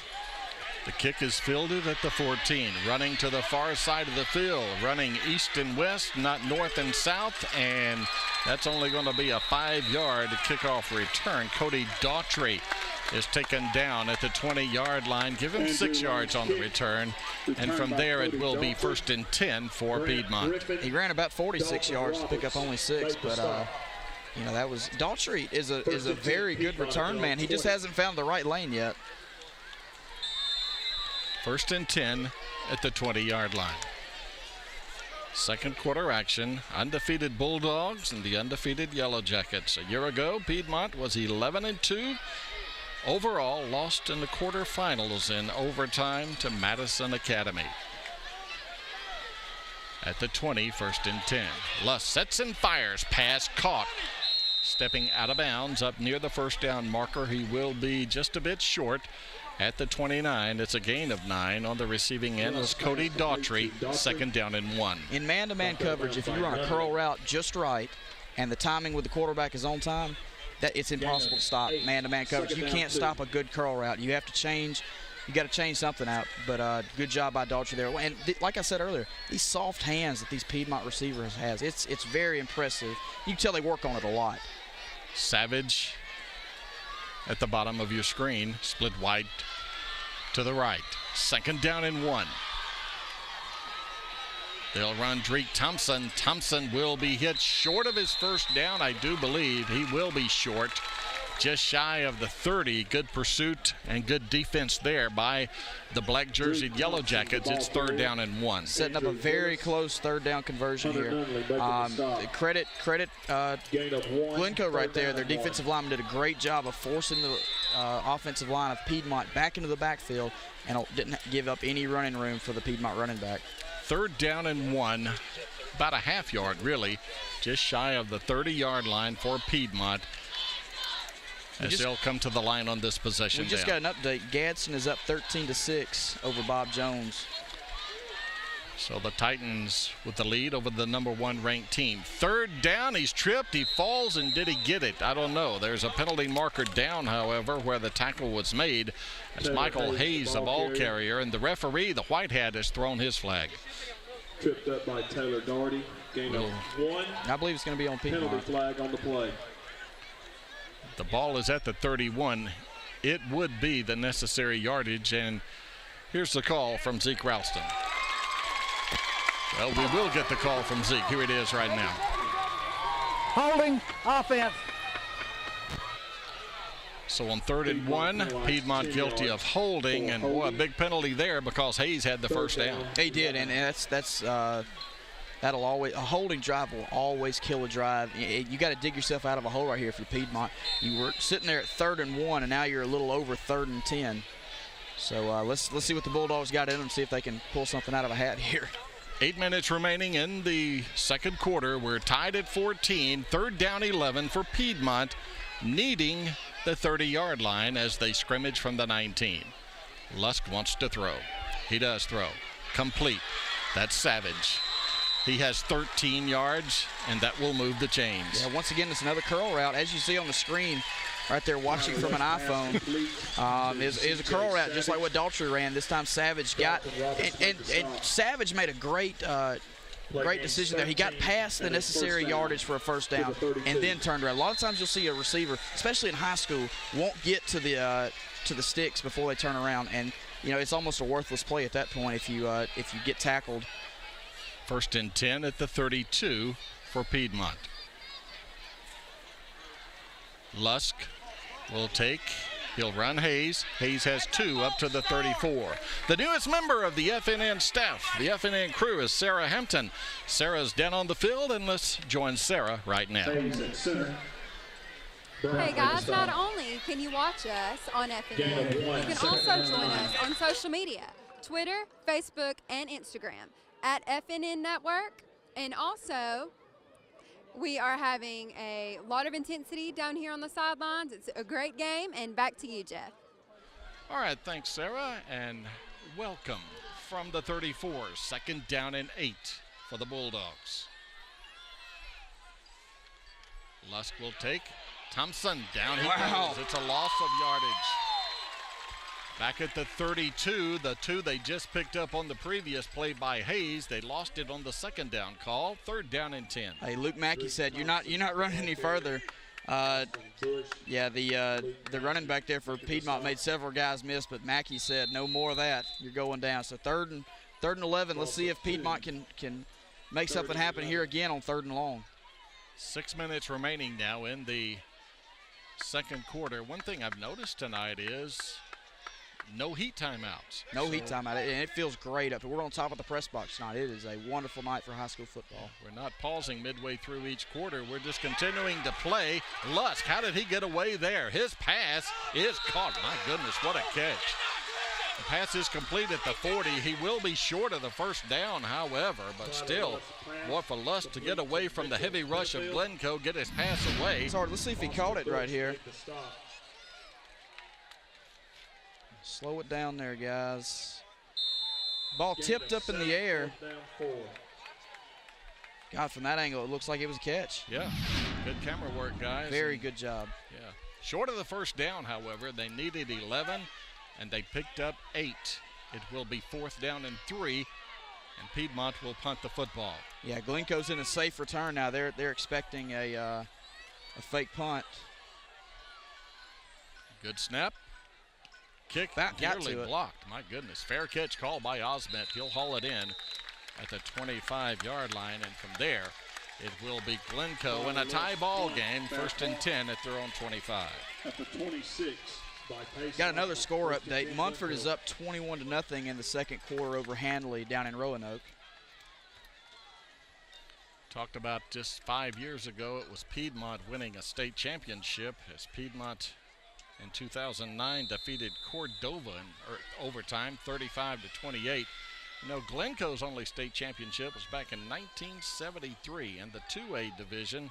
As at the 2A level in 73, they defeated Florella 24-14 to cap off a perfect 13-0 year. And there goes Thomas Osmed. Driving the pile. Finally taking him down at the 28 to make that the 33-yard line.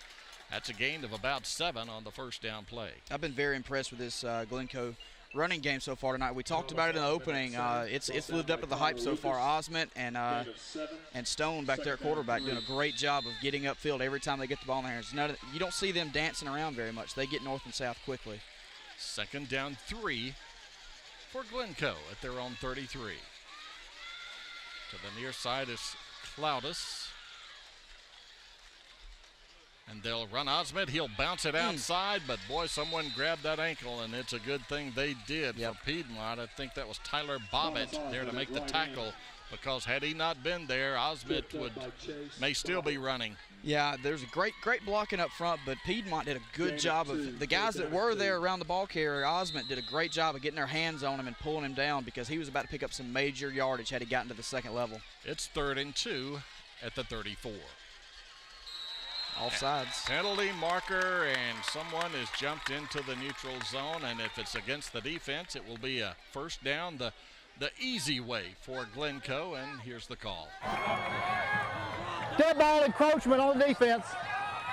That will move the football up to the 40-yard line, and from there, a new set of downs for the Yellow Jackets. Yeah, anytime a penalty can help you get a new first down, that is huge for your drive.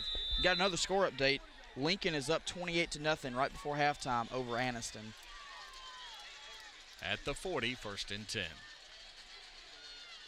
Stone wants to throw. Sets, fires, pass is caught at the 46. Pace Osment there to haul it in. It's a gain of 6 for the junior. From there, 2nd down and 4. Pace did a very good job there. He ran another slant pattern. We've seen slants all night. You see him at the bottom of your screen. Turns upfield, and the quarterback, Stone, finds a hole in the zone. Very good. You can tell those guys throw it around a lot in practice. They've got good chemistry. We're moving near the 3-minute mark. Now Glencoe has 2 timeouts remaining here in the first half. So still, right now, I should say, the clock is not a factor, but it soon will be. 2nd down and 4. Stone keeps it himself. First down yardage and more. 45 at the 40, 35 at the 34, the 33. Stone is sneaky fast to be a tall and lanky guy like that. He really has some wheels on him. Watch the play right here. Stone reads the end. He keeps it himself. Look at that hole off to the right side. Misses a tackle there, turns it upfield. Stone, like I said, just a burner when he gets going in the open field.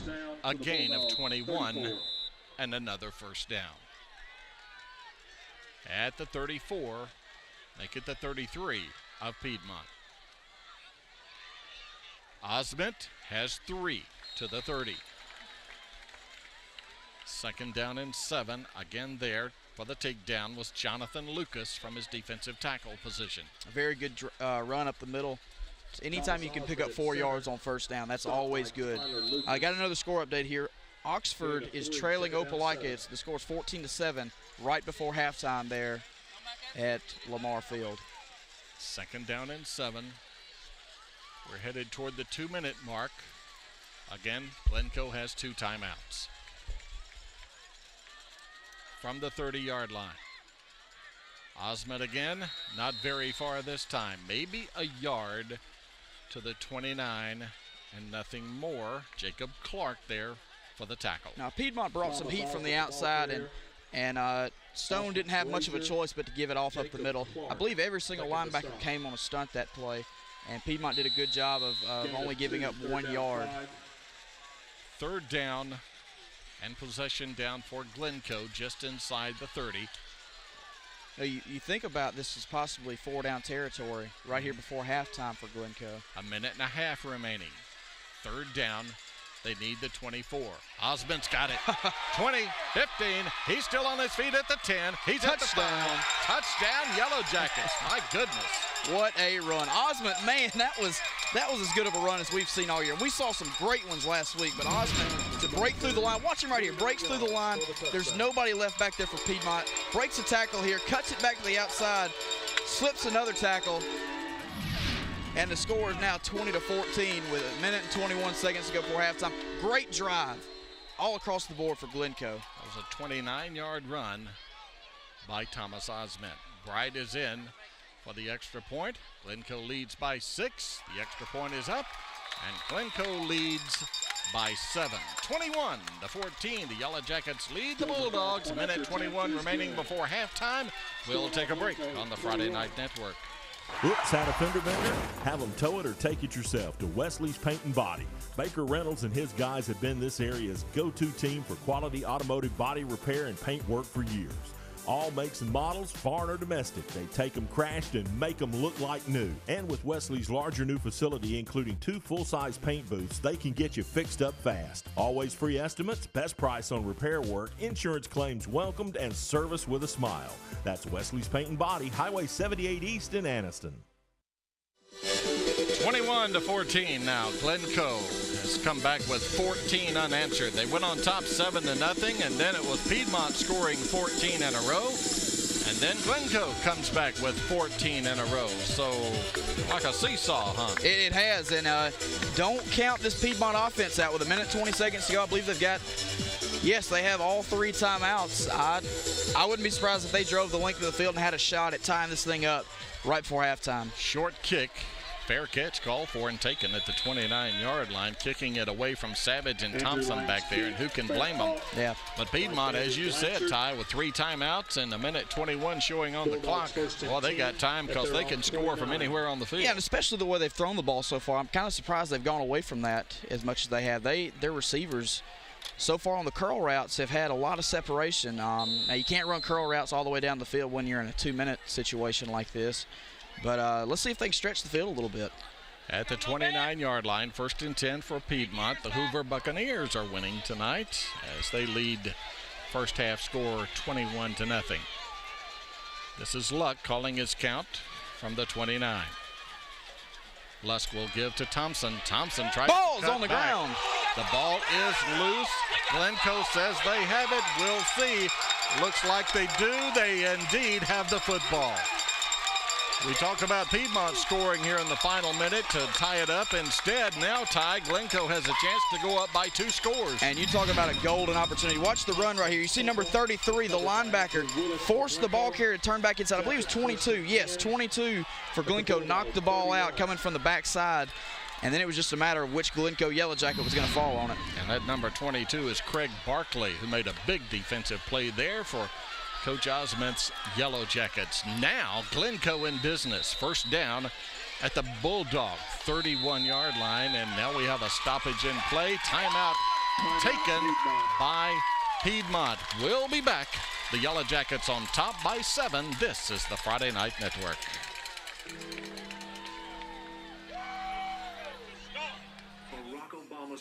Del Marsh is not telling you the truth. Fact is, Taylor Stewart opposes nearly all of Barack Obama's policies. So why is Del Marsh lying about Taylor Stewart? So Marsh can hide his record of cutting millions from our public schools and his failure to create jobs or reduce our sky-high unemployment rate. The bottom line, Taylor Stewart will be an independent senator who will do what Del Marsh hasn't done, create jobs and improve our schools.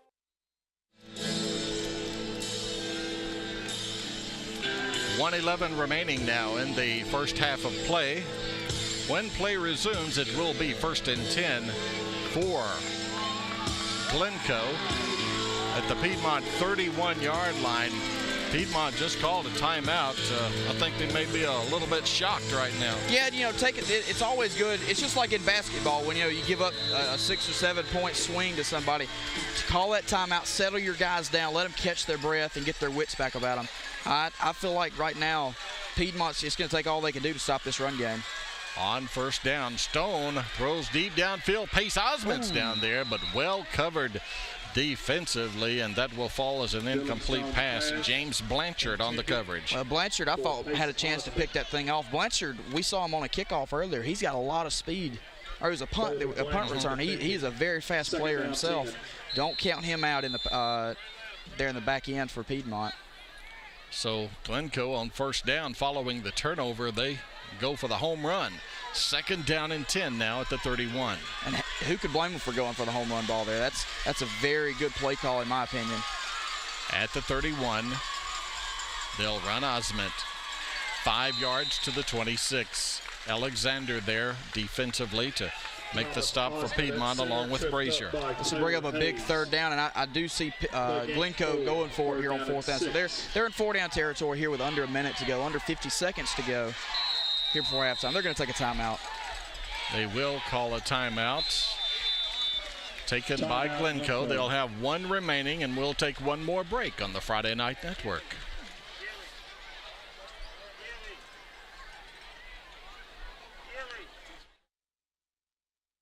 Yes. Sheehaw Brewing Company is Anniston's own community pub in the historic FNN freight train station in downtown Anniston. You'll find an affordable menu with the local flavor of Anniston featuring fresh, locally sourced food. There's always local talent with live music and events for the entire family. Whether you're looking for a night out at the pub with friends or to enjoy the game or dinner out with the family on the back porch, check out Sheehaw Brewing Company. Call now and book a private football viewing party or just pre-order your party snack pack for here or to go. Sheehaw Brewing Company in downtown Anniston. High atop Wilson Darnell Field, and I do mean high atop, Ty. Yeah, we are right here on the field. I love high school stadiums that are like this, where you're very close to the bench. It feels like you're almost on the field. The old Lincoln Field back before they built the new school was exactly like this. The old Munford Field was the same way. It's always great. It feels like you're right on top of the action. 3rd down 5 for Glencoe at the 26. Osment goes in motion far side. There's Piedmont right on the football. Johnny on the spot there. Piedmont, the ball was on the ground. I believe Stone, the ball tipped off his hands and rolled out there to the defensive end, and Piedmont fell on it. There's going to be still time. I feel like Piedmont's going to try to take it into halftime here. They're going to run it 4 straight times and head into halftime with a 7-point deficit. Tyler Bobbitt fell on that loose football for Glencoe. So, well, I tell you, the Bulldogs dodged a bullet right there. At the 28, it's 1st and 10. 40 seconds remaining. Again, 2 timeouts at their disposal. Piedmont in possession of the football. Lusk will set. Boy, almost threw an interception right there. Intended for his wideout, C.J. Savage, and Andrew Willis almost picked that baby off. This is new territory for Piedmont. They haven't been in this situation all season long where they've been down here at or here at any point in the game, for that matter. They are treading new waters, as they say. 2nd down 10 for Piedmont at the 28-yard line. Following the turnover, we just swapped turnovers there just a couple of plays ago. From the 28 to the near side is Daughtry and Benefield. 2 wideouts far side of the field, and they'll run Michael Hayes from the shotgun. Hayes in instead of Lusk, and Hayes will pick up 6 yards out to the 35-yard line. Looks as though Piedmont's in no hurry at all, and that might have been the final play of the half. Yeah, I don't believe they're going to stop the clock. They're going to take this thing in at halftime. And what a half it's been. We're going to get 1 more snap off. Yeah, under 10 seconds remaining. Lusk is back in at quarterback. It's 3rd down. The clock is at 6. 5. They get it off. Lusk wants to throw. Flushed out of the pocket. And he'll throw an incomplete pass. I think Alexander was in the neighborhood. There's a flag on the field. But he may not have been in the neighborhood. I think we're going to get 1 more play here right before halftime. Incomplete. Penalty flag on the play. Decline. Okay. So we are indeed at halftime with 21-14. The lead for Glencoe as they will go to the locker room. What a first half it has been, as back and forth we went. Sarah's trying to catch up with Coach Osment on the field, and she has caught up with him, I do believe. We'll be going down to the field in just a moment to get his thoughts on the first half, as we kind of went back and forth there in the first 24 minutes of play. And We'll see what Coach Osmet has to say as his undefeated Yellow Jackets lead here at halftime by 7. Here's Sarah. How did that last interception change the momentum of this game? Well, I mean, the momentum's been going back and forth the whole game. It's, one of those, I wish I could sit up and watch it, but it's not. We've just got to take care of the football. We can't continue to turn the ball over and expect to win. So we've got to, hammer out some mistakes in the locker room, correct a few things, and I think we'll be okay in the second half. All right, thanks so much, Coach. Back to you, Jeff. Thank you, Sarah. And coaches love to talk about turnovers. Yeah, turnovers. If you have too many of them on your side, you can always lose the game. But if you receive a few, that's an easy way to get an advantage here. And so far, the turnovers have both hurt and helped Glencoe in this game. What a ball game, and we're only at halftime. Glencoe 21, Piedmont 14. Our halftime activities coming your way from Wilson Darnell Field. You're watching the Friday Night Network.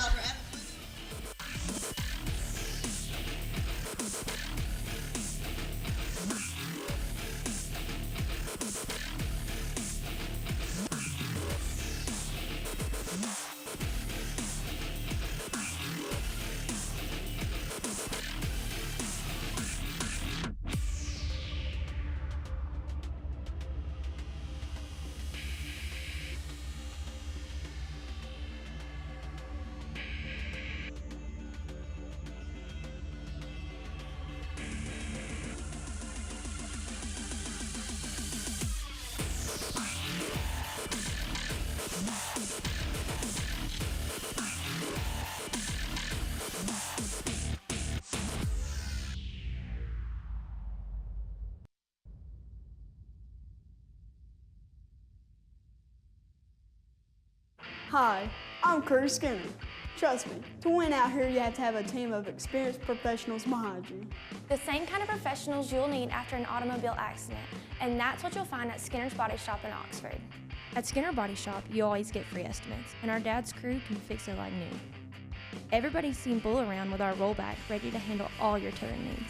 We work with all major insurance carriers, so the next time you All right, enough of the details. Just come see my dad at Skinner Body Shop. Hello, I'm Johnny Warren with Anniston EMS, and we're proud to be a part of the excitement of high school football games by providing emergency on-site services for local high school games. Anniston EMS provides this area with skilled, innovative, and dependable emergency care. As the area's only public safety company, Anniston EMS features dedicated employees who provide patients the highest quality pre-hospital care available. When you see Anniston EMS, you're seeing the best care possible. Play hard and be safe from all of us at Anniston EMS. When you're in need of septic tank installation, repair, pumping, or service, both commercial and residential, the first call you make is to On-Site Solutions. They are also one of the only companies in Calhoun County that can handle all your restaurant grease from pickup to disposal. On-Site Solutions offers excellent service for a reasonable price, both before and after your septic system is installed. Call Jason Lively today at 256-310-2801 and let On-Site Solutions help solve your septic system needs. Mention where you heard this ad and receive a discount. Every security system has motion sensors, but how do you know what causes the motion? With Alarm.com's exclusive image sensor, it's simple. Say you're at work. When your home's wireless image sensor detects motion, it sends you a snapshot, so you know it's your dog walker, your kids, your brother Jim. It works at night and when your system's armed or disarmed. Make sure your home is powered by Alarm.com and see what's going on. Alarm.com. Your home in your hands. For sales, service, and installation, call Systems by Design. Simply smart security. 21-14, Glencoe leading the visitors, Piedmont, at the break.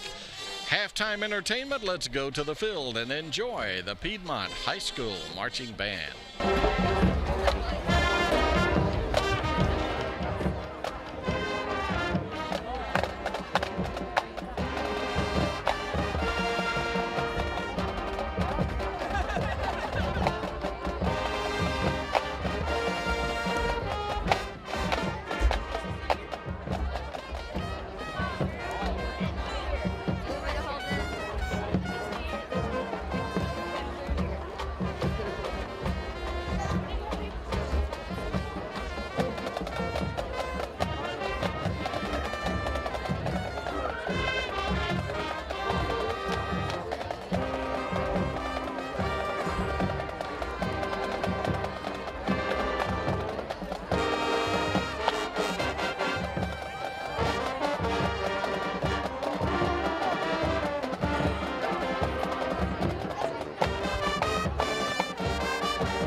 The Piedmont Marching Band performing here at the break and at the intermission. It's Glencoe on top of the Bulldogs 21-14. We'll take another break and be back with more on the Friday Night Network.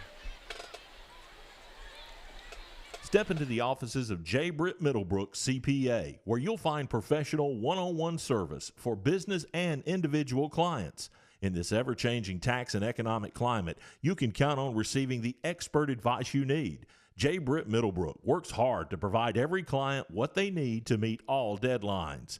Tax season will be here soon. For all your accounting service needs, call or stop by at 1913 Berry Street in Oxford. That's J. Britt Middlebrook, CPA. Forsyth Builders are passionate about what they do. A full-service contracting firm, Forsyth handles a variety of jobs, including industrial, commercial, renovations, and new construction. Forsyth has become a leader in construction management and has constructed or made additions on a number of area businesses like Noble Bank and ABS Business Systems, additions to Anniston's Country Club and FNN Bank. Remember to make Forsyth Building Company your first choice for quality construction. Ooh, look at those toys. Insurance must be expensive. Nah. I bet he's got an Allstate agent. They can save you up to 30% more by bundling your policies. Well, his dog's stupid. Poodles are one of the world's smartest breeds. Bundle and save with an Allstate agent. Are you in good hands? Call Alan Parnell at 256-831-8887 at the Parnell Insurance Agency on Snow Street in Oxford and in Tallapoosa, Georgia. Have you got the new car itch but don't want to take the plunge with a brand new car? How about getting the most car for the money at Avery Auto Sales? They have a large selection of cars with even some 2014s in the mix. And if you're worried about your credit, don't. They can help get you back on your credit feet with guaranteed approval. Check them out online at AveryAutoSales.net. Then when you see something you like, call them at 256-835-8897 for a test drive. Or just go by. Avery Auto Sales is located on Highway 78 East between Highway 78 and Snow Street in Oxford. That's Avery Auto Sales. Halftime activities continuing from Wilson Darnell Field on the campus of Glencoe High School, and so far so good for the home team as they lead 21-14 over Piedmont, but still a long way to go in this one. Back to the field and let's enjoy Glencoe, the marching band.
Team Glencoe leads.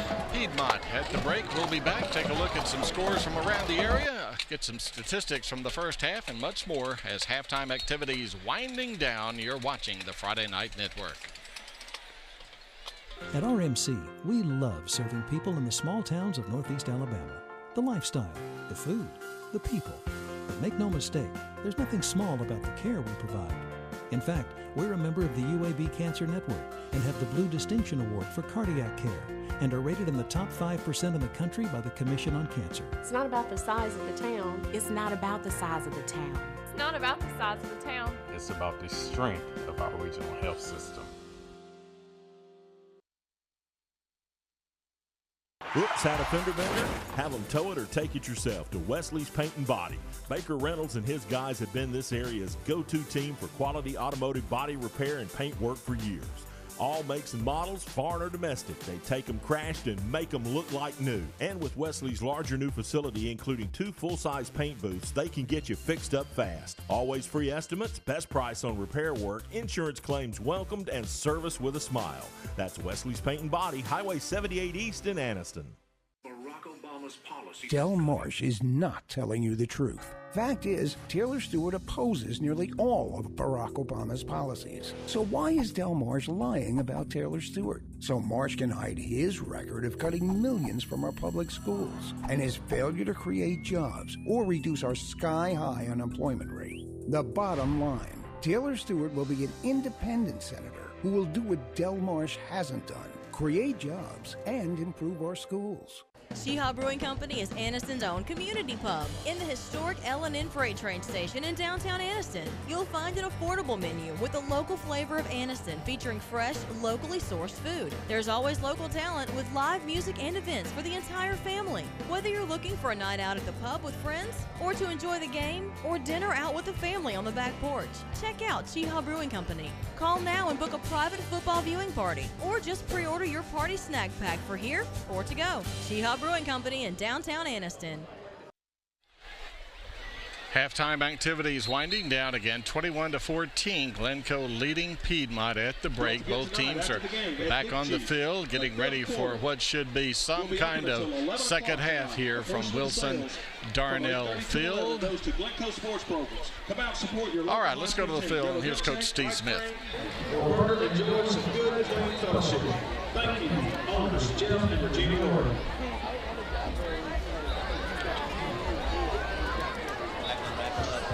Fine football team. We knew they did have one, and they've done a good job in the first half of executing their offense, and they've done some things on defense to be able to stop a couple of our drives, and we just got to execute better ourselves. Okay, all right. Thanks so much, Coach. Back to you, Jeff. All right, thanks, Sarah. And really, Piedmont in a position they haven't been in many times in recent years. Yeah, we talked about it before halftime. This is new territory for them. They haven't really trailed in the last 3 or 4 years much at all. But hey, Glencoe's a great team. There's a reason why they're trailing. They're being outplayed so far, and the ball hasn't really bounced their way. They had that fumble, and they recovered another fumble right after that. I look for Piedmont to settle down here in the second half, score a touchdown, and tie this thing back up, and then we'll see where the game goes from there. I know you've got some stats in front of you, and again, Thomas Osmond with a good first half. He's had a very good first half. He's had 125 all-purpose yards, and man, when you get a running back that's doing that, that's impressive. He's been the workhorse tonight, along with Stone, the quarterback. And it's almost, you talk about being balanced in the passing and running game. Glencoe is balanced in the running game specifically. Stone has been outside, and Osmond has been inside it. It's been very, very well balanced, and it's kept Piedmont off their feet. And quickly, you do have some scores from around the area. I know the big one being played up at Titan Stadium. Yeah, and at halftime, that score is 16-13. Gadsden City on top of #1 ranked Bob Jones. Southside is up 14-7 at half. Etowah and Fairview are 0-0. I don't believe that was still in the first quarter. That's the last update I had. Cherokee County is up 7-6 over Jacksonville at halftime, and Welborn's up 28-0 over Weaver. Let me see here. Anniston is trailing Lincoln 34-0 at half. We have Oxford, who is down 21-7. Opelika is so far dominated the second quarter of that game, and then Munford's up 28-0 in the third quarter over Handley. All right, thanks, Ty. The third quarter kickoff is headed your way. One more break, and we'll start the third period from Wilson Darnell Field. You're watching the Friday Night Network. When you go online, you need speed, and you won't get it from AT&T UVerse. Think fast. Think Cable One high-speed internet. Just $35 a month for 50 megs of blazing speed. It's the speed you need for the best streaming. So call 855-CABLE-1 now. Think value. Think super speed, reliability, and low price. This internet offer includes a 30-day money-back guarantee, no contract, and no bundling. So call 855-CABLE-1 now. The Blitz is on! Save thousands during the Bill Stanford Automotive Full-Out Blitz in Talladega. We're smashing all sales records, and you save like never before on every Cadillac, GMC, Chrysler, Dodge, Jeep, or Ram on our lot. Score big as we close out all remaining 2014 inventory to make room for the 2015 models. All prices have been smashed. Hurry for best selection. It's the Full-Out Blitz at Bill Stanford Automotive, East Alabama's Automotive Superstore. On the web at billstanford.com.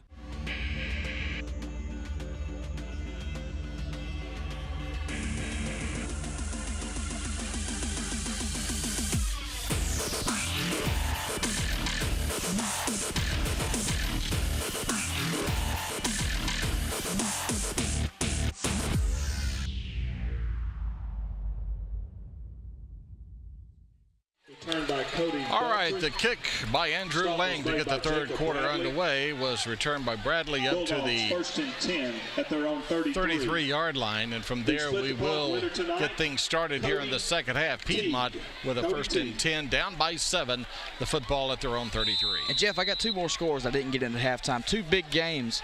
Tallahassee is up 10-0 over Clay Central, and Benjamin Russell's up 6-0 over Pell City right now. So two big games down south from where we are right now. And have you seen Brandon Baines, the running back for Tallahassee? Yeah. Already over 1,000 yards in 4 games. Here we go. First down. This is Thompson. Thompson hit at the line of scrimmage, bounces off there, and gets maybe a yard up to the 34. And you were looking at the stats at halftime, Ty, and in the rushing department, average yards per carry, not very much for Piedmont. It's been below 3 yards, and whilst Coach Smith has been at Piedmont, I doubt that's happened very many times.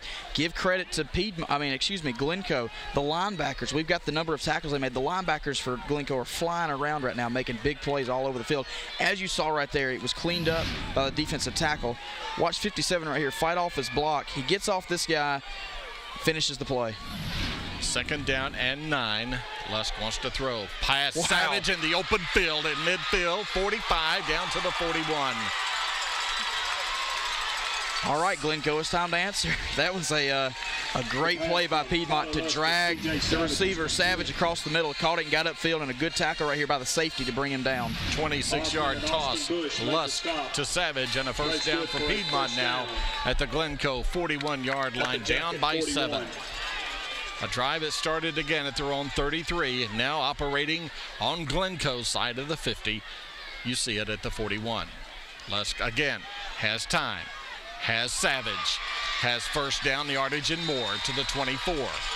17 more yards as they're just playing pitch and catch right now. Pretty much. The receivers have been wide open in these last 2 plays. I feel like Piedmont went in there. They might have seen the same stats that I saw. If you'll watch the play right here, it was another curl route. He had soft coverage out there. Savage had plenty of room to make the play and get upfield. He's a very good receiver and a strong runner after the catch. At the 24, 1st and 10. Daughtry to the bottom of your screen. Savage to the top. Pass incomplete.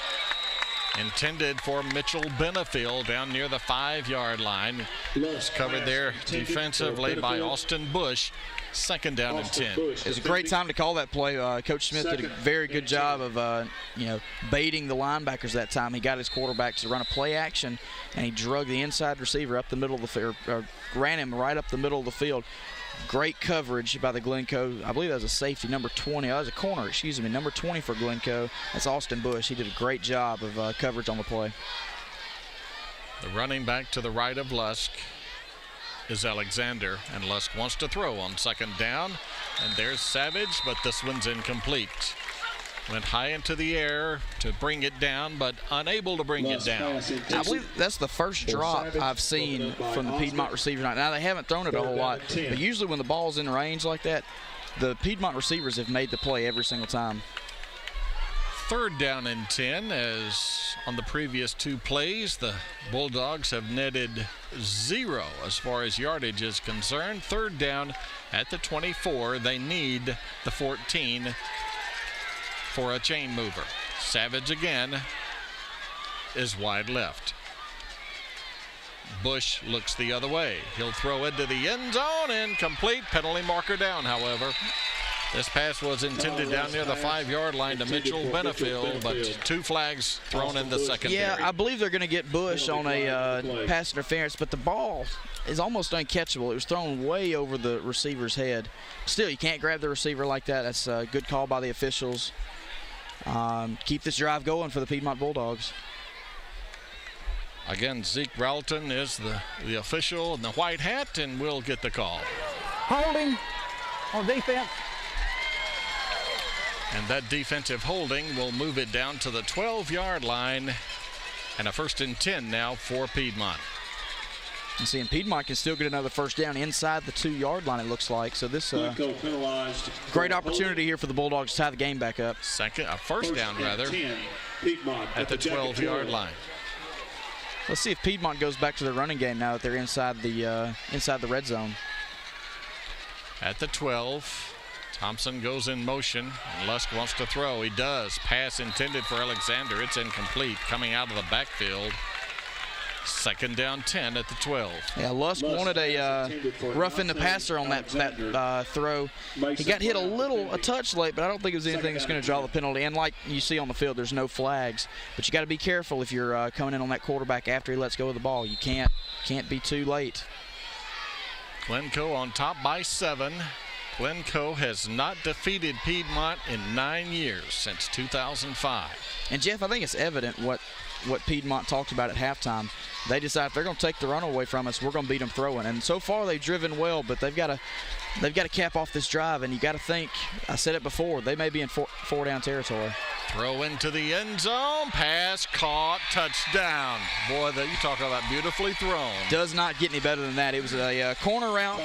The receiver, that was Cody Daughtry. You'll see it right here. He ran a corner route. He ran like he was going inside, and then just got to the outside of the receiver. Made a great catch over his outside shoulder. That's very hard to do, to be running to your right like that and catch it over your right shoulder. So Piedmont scored the first time they had the ball in the first half, and they've scored the first time they possessed the game piece here in the second half. It's 21-20 now as Lusk, the quarterback, comes in for the extra point. The kick is up, and it barely cleared the uprights. Boy, just got it over the crossbar, but still it's good, and we're tied at 21 apiece. We'll be back with more on the Friday Night Network. Piedmont 21.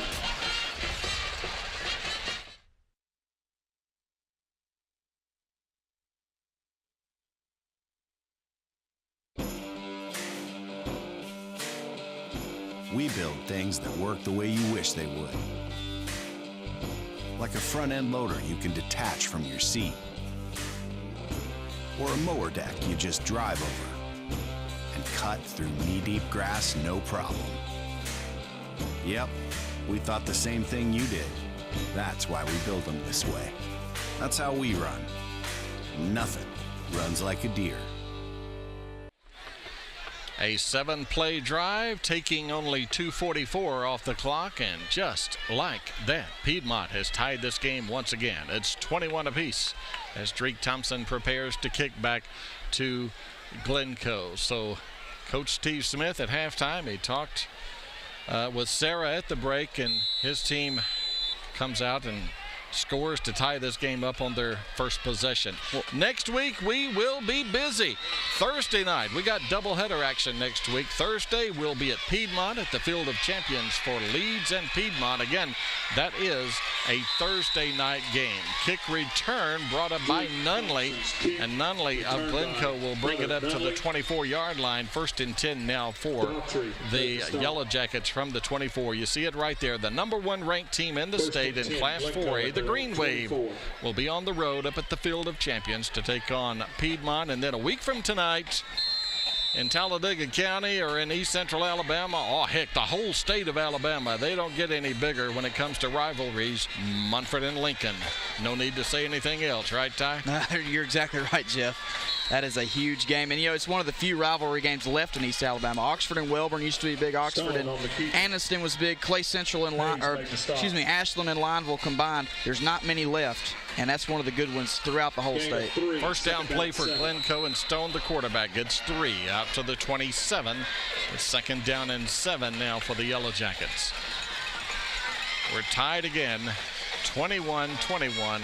This big matchup in Class 3A, Region 6, a battle of the undefeateds tonight.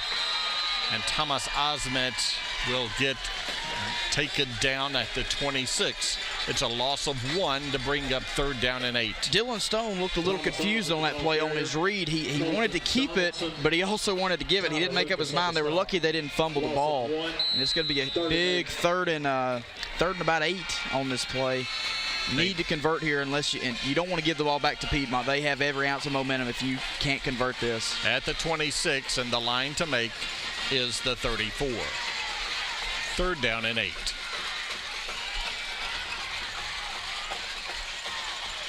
In motion is Pace Osment. Stone will run it himself. He's got the first down. Oh!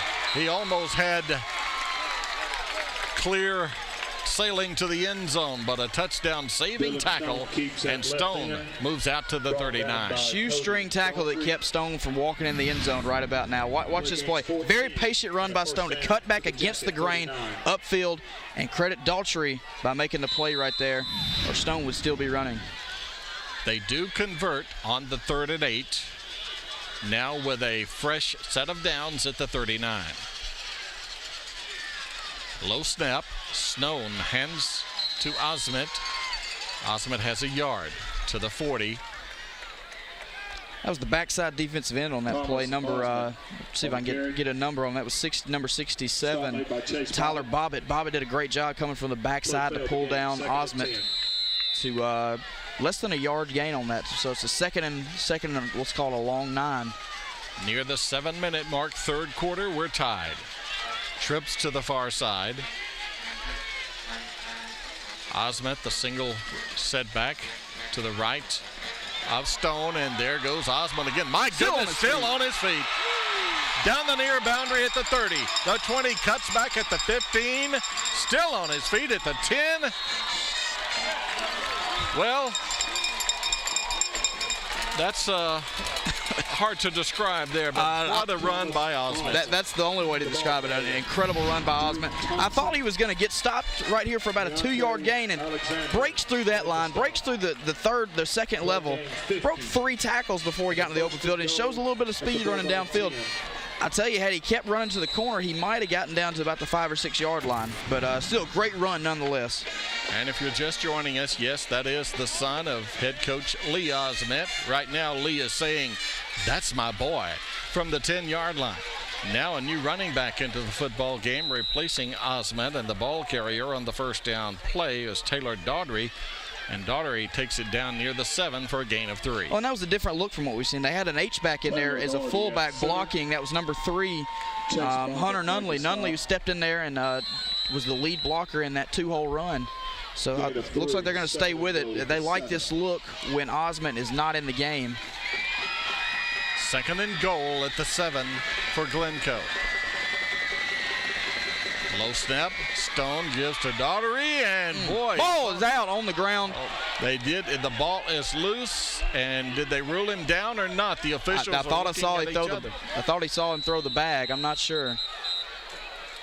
Yeah, they're unpiling down near the 2-yard line. Boy, this is a big play. If it's ruled a fumble, I think Piedmont fell on it. Okay. And here's the call. Piedmont. Fumble. Piedmont recovers at the 2-yard line. Really, I'd like to see a replay of that if we can get it on the screen. The ball popped out really late, but credit Piedmont for staying in that official's ear, man. They were adamant that the ball came out. Let's see. 1st and 10, Piedmont. Yeah, that was on the ground. Yeah. That was on the ground. Yeah, it came out. Bulldogs, man, coming up big inside the 5-yard line. That is unbelievable to make a play like that in the shadow of your own end zone. So Glencoe opening drive of the second half results in a turnover inside the red zone. What a play. First down, Piedmont at their own 2. Lusk pass. Savage got it. 5, 10, 20. He may go 98. They're not going to catch him. He's going 98. C.J. Savage. Goal line to goal line. Flag in the end zone. We got a roughing the passer. Of course, Piedmont will decline that penalty. 98 big ones by CJ. Wow, look at this right here. You're going to run a play action and throw it out to CJ, who it was kind of a screen look, had plenty of room, makes 2 or 3 guys miss, and then just outruns. I thought 25 for Glencoe. That's Marshall Griffin. I thought Griffin was going to catch him from behind, but once he got those legs going, there was no catching him. And again, the penalty marker was the roughing the passer on Lusk by Glencoe. And the play will stand, and Piedmont down by 7 at halftime. 6.5 minutes into the third quarter, they may go up if they make the extra point here, up by 7. Snap, spot, kick. All good. Piedmont 28. Glencoe 21. Stay with us on the Friday Night Network. Mizell Heating and Air Conditioning has been serving the areas of Calhoun, Talladega, Cleburne, and Etowah County for over 14 years. Commercial, residential, central heat and air, ductwork, indoor air quality, we do it all. Voted Anniston Star's Reader's Choice in 2013. Be sure to ask about available rebates and tax credits. Mizell Heating and Air Conditioning, the name to know for your heating and air conditioning needs. Mizell. 5:27 remaining third quarter. Glencoe trails now 28-21.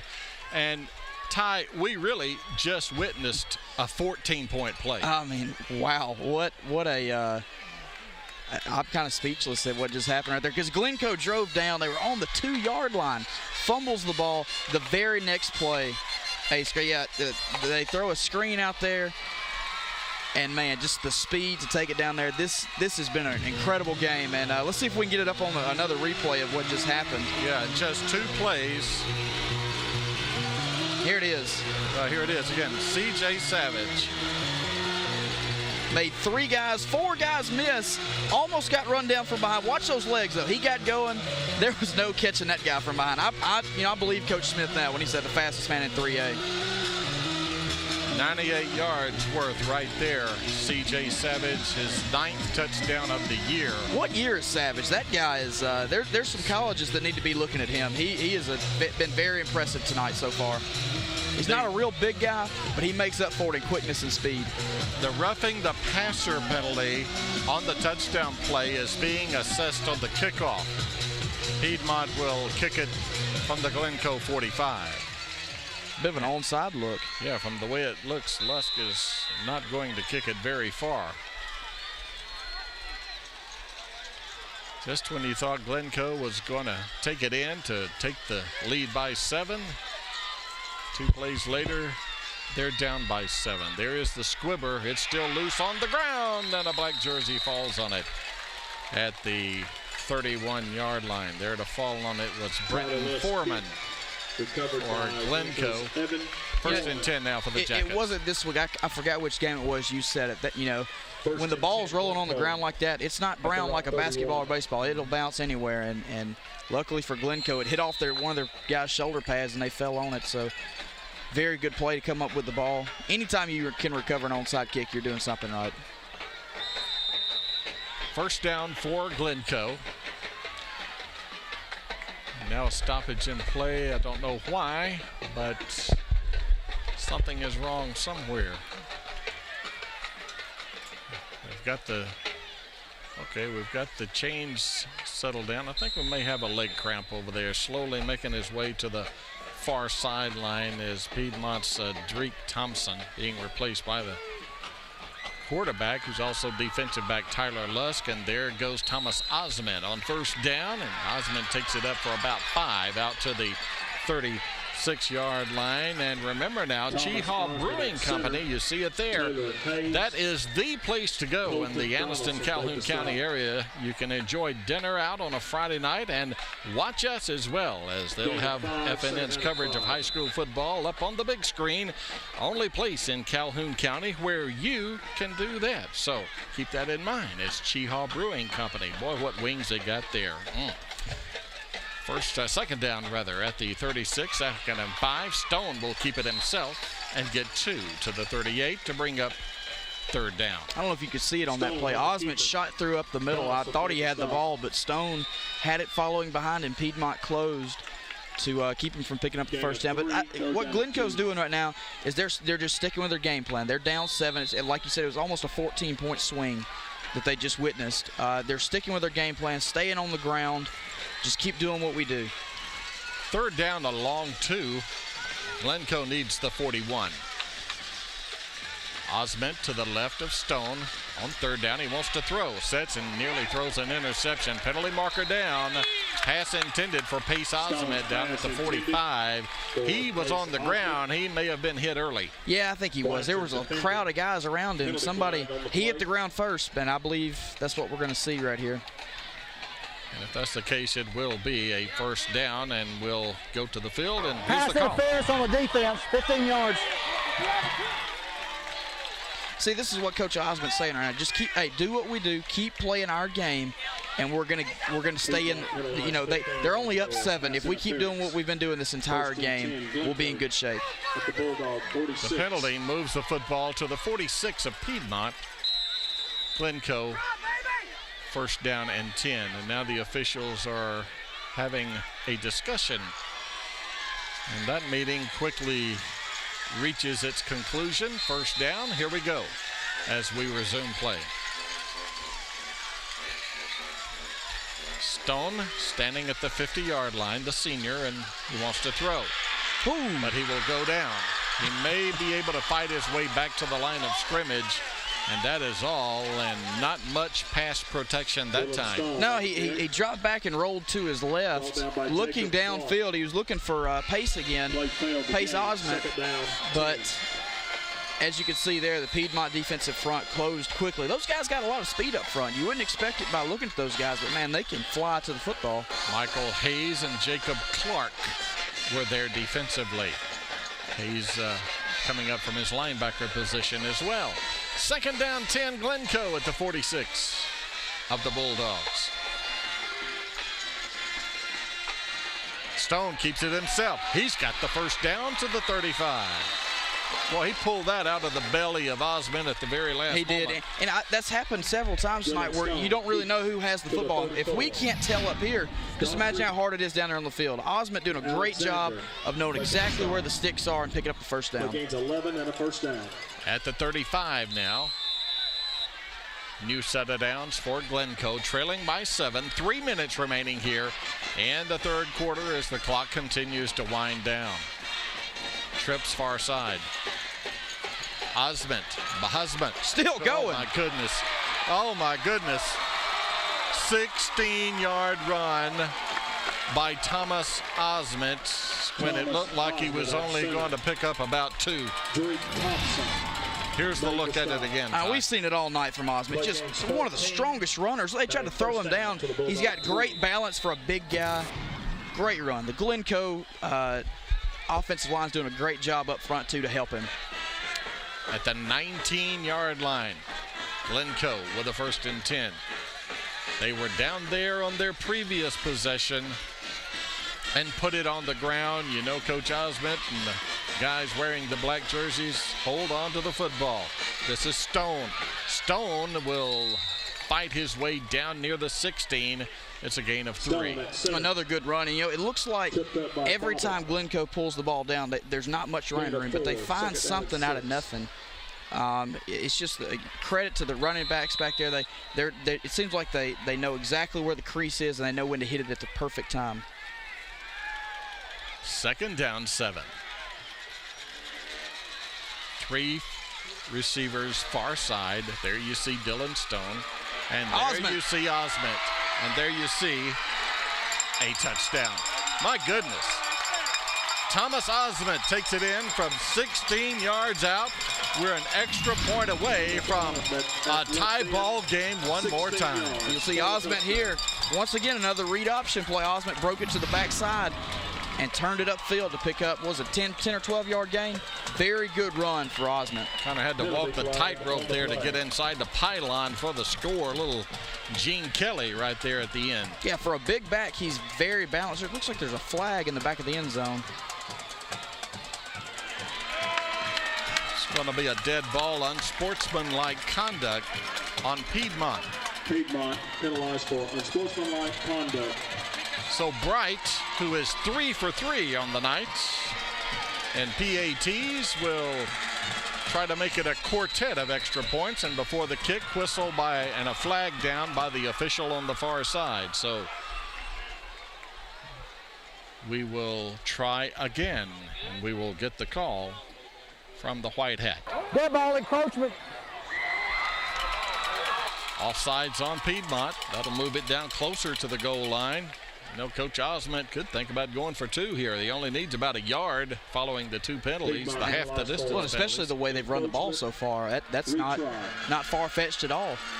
Not going to play coach here. Coach Lee Osment knows what he's doing with his Yellow Jackets. Lee Osment, the former Crimson Tider that played for Bill Curry at Alabama from 1987 to 1990.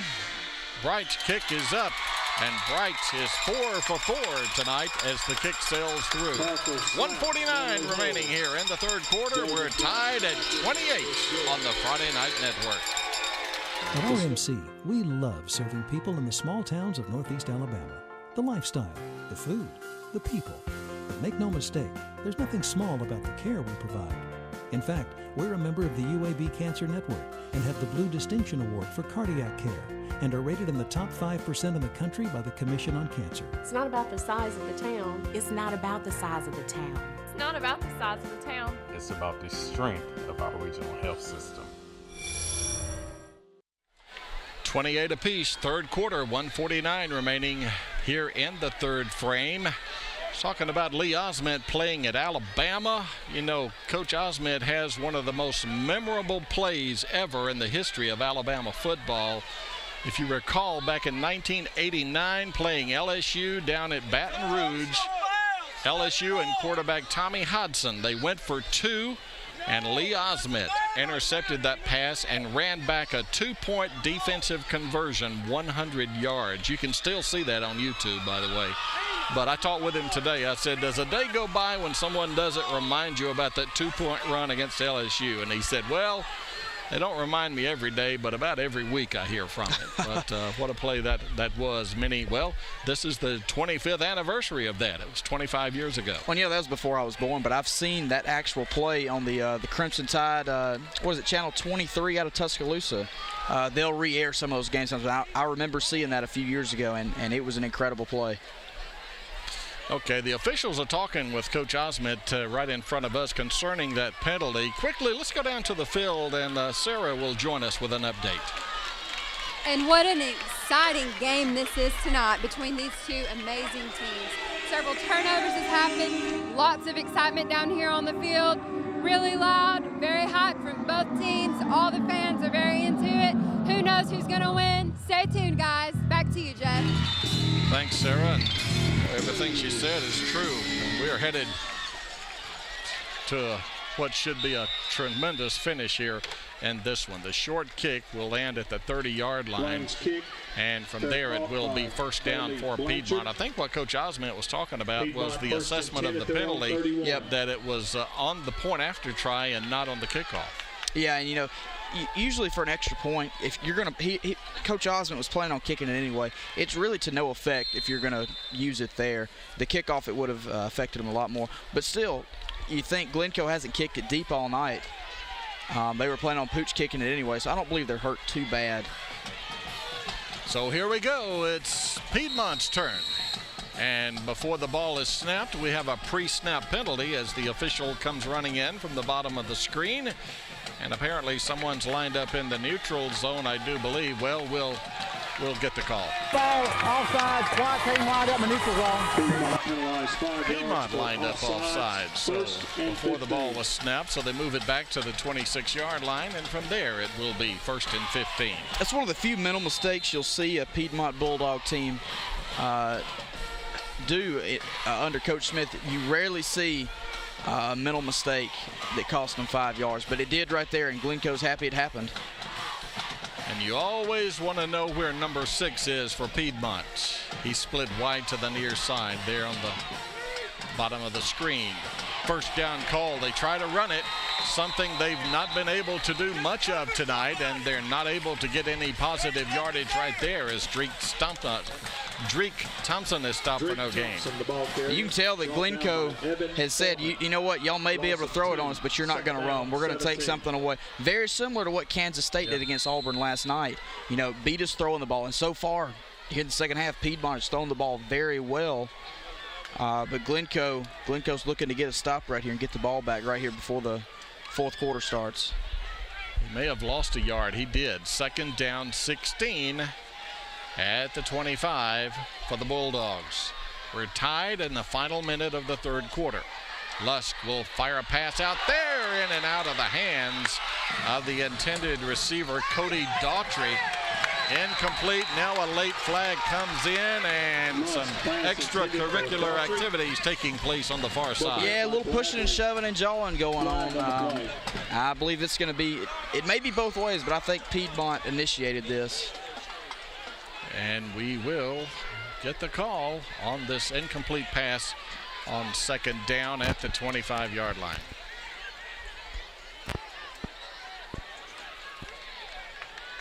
Dead ball, personal foul on the white team. So the down will count. It will be 3rd down. And after the play was over, personal foul on Piedmont moves it all the way back to the 13-yard line. Personal foul. And from the 13, they will be facing 3rd down and 28. They need the 41. 3rd and 28. Jeff, I'm no expert, but this is a tough situation to come out of. But we've seen tonight Piedmont throwing, especially that guy at the top of your screen, number 6. That guy knows what to do when he gets the ball in his hands. Yeah, he's had a 98-yard reception for a touchdown here in the third quarter, so I'm sure Glencoe will keep an eye on him. Lusk wants to throw. Down he goes. And there's a flag. Penalty marker down, also thrown by the umpire.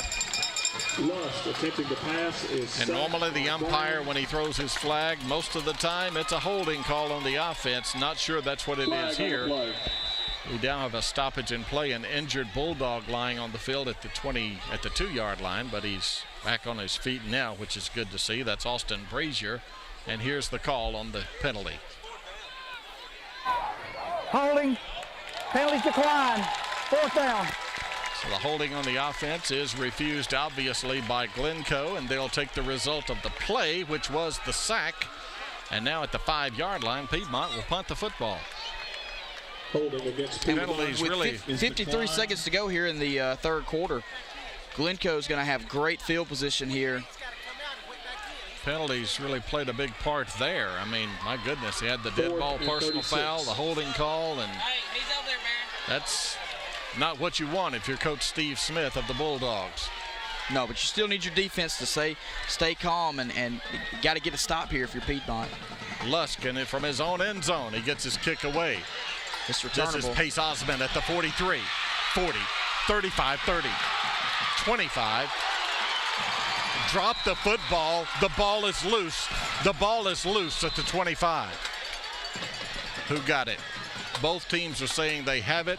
Glencoe came away with it. Coach Smith thought he had a gift fall into his lap there for Piedmont, but Glencoe did a great job of getting back on the football. Pace Osmond gets up a little slow. Pace Osmond to 28 apiece. 37 ticks remaining in the third quarter. I believe he may have a shoulder out of place right now. Osmond on the return. It's a 22-yard return by the junior, giving Glencoe now great field position and a tie ball game at Piedmont's 25-yard line. Stone, low snap, comes away with it. Osmond, 20, 15, 10-yard line. Does the first man ever tackle him? I haven't seen it yet tonight. You have Pace Osmond with a heck of a return up the middle. Let's hope to see him back. You see the replay here. Just running through guys. Unbelievable run. The Osmond brothers, those guys know how to play a little football. But Pace with the great return up the middle, and then he gives it to big brother right there and picks up another 10 or 15 yards to set him up with it's not quite first and goal, but first down. They still have the chance to pick up a first down inside the 1. At the 11. Ball's on the ground. Piedmont's got it. For the second time tonight, Glencoe has fumbled inside the red zone. This loose ball was recovered by Tyler Bobbitt. What a game he's played. Osmond just didn't tuck it under. And he never got a grip on the football. And Piedmont fell on it right there. You talking about Piedmont living on a prayer right now? Bon Jovi didn't say it any better himself. 7 seconds remaining here in the third quarter. Again, Glencoe has fumbled the ball twice here in the third quarter on 2 different possessions, both inside the red zone. You don't want to fumble the ball anywhere, Ty, obviously, but certainly not when you're down there about to score. It hurts a lot more when you're down there inside the red zone about to score. Second time in a row that it's happened for Glencoe. But let's see if Piedmont can do something with the ball now. They've really struggled after that opening drive where they drove down and scored. Michael Hayes in. His pass is complete to Alexander. Alexander is to the 15, the 16-yard line. And that will be a gain of about 4, and that is the end of the third quarter. We're headed to the fourth period from Wilson Darnell Field in Glencoe, Alabama, and it's anybody's ball game. We're tied at 28 on the Friday Night Network.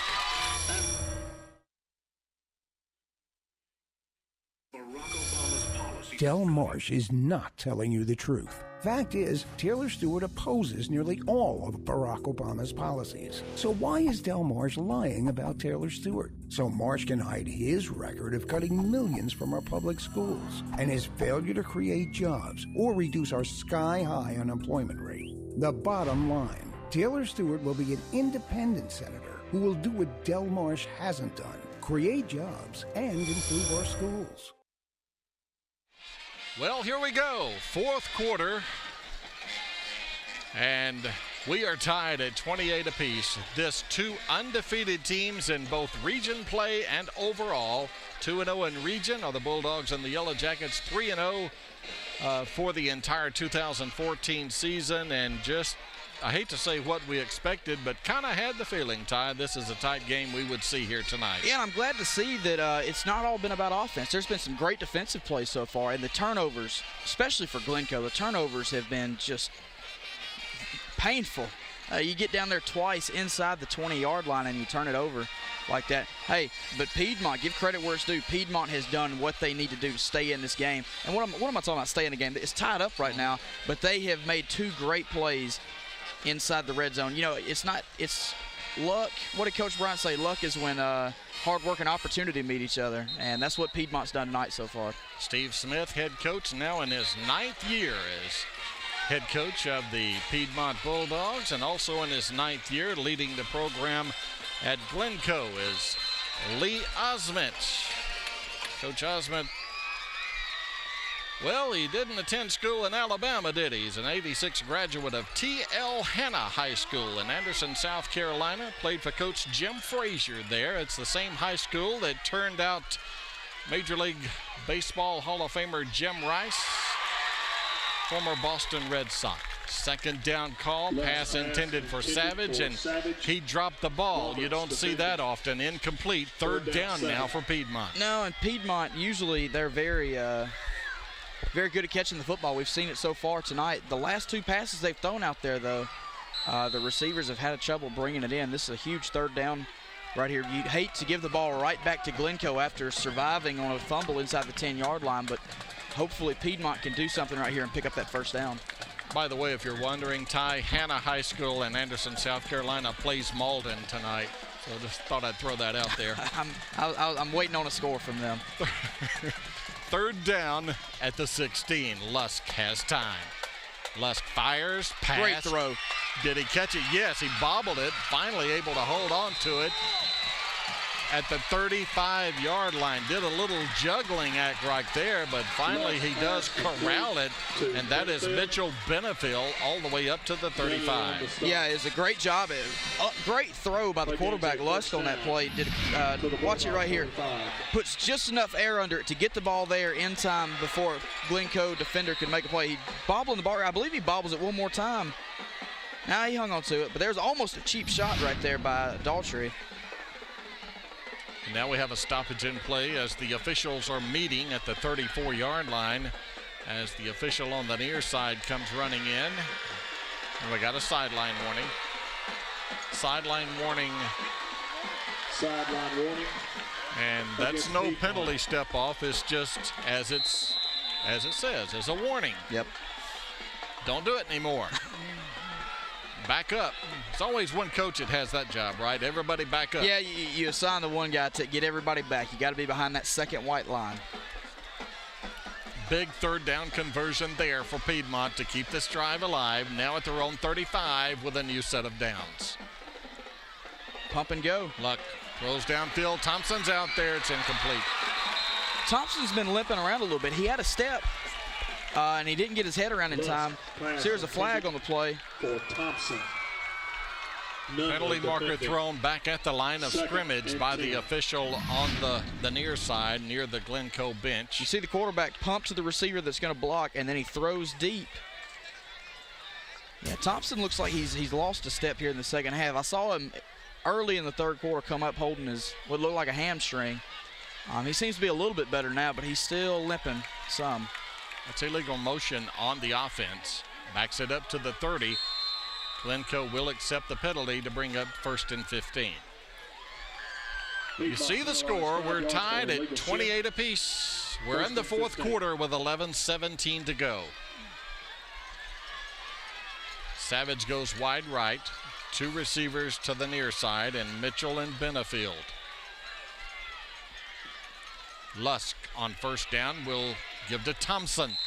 Thompson has 3 to the 28. I didn't think Thompson had a chance of getting out of the backfield just then. Did a great job of making 2 guys miss back there, spinning off another guy, and getting 3 yards, turning something out of nothing. Brown and Chance Duncan there to make the stop. 2nd down and 12.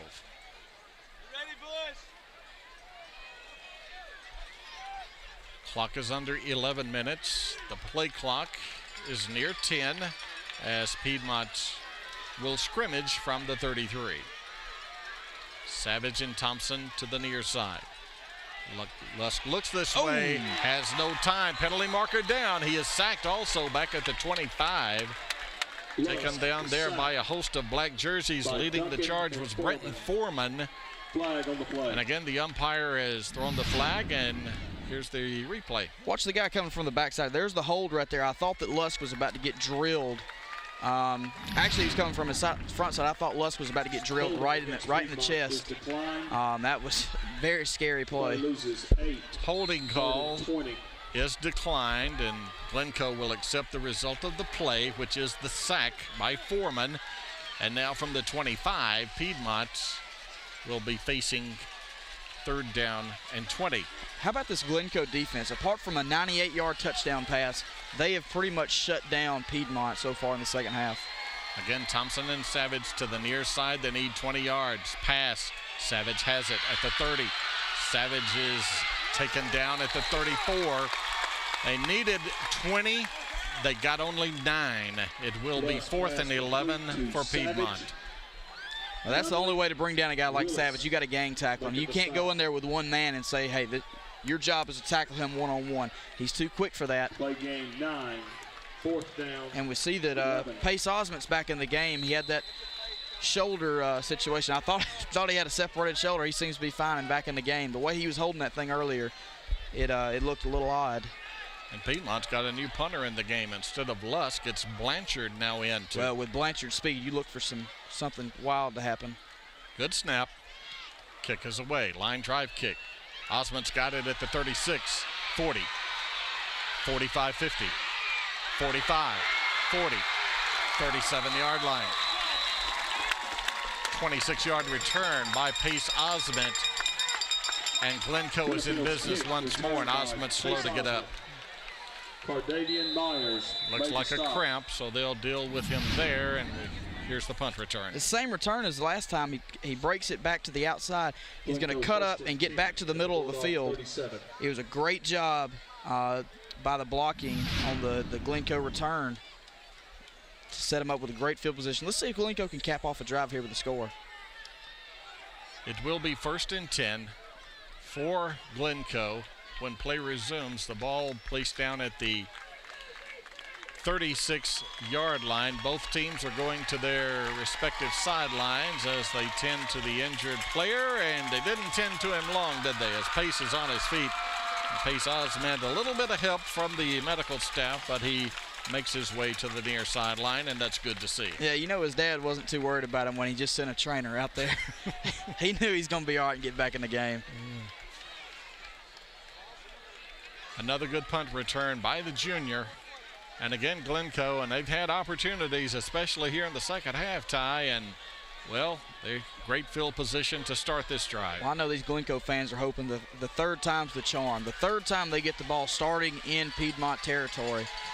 Let's see if they can finish off a drive with 3 or 6 points. Either one will give them the lead. And you know Coach Osment's telling his guys, hold on to the football. Hold on to it. Put a death grip on it. At the 36, here we go. Tie ball game, Glencoe 1st and 10.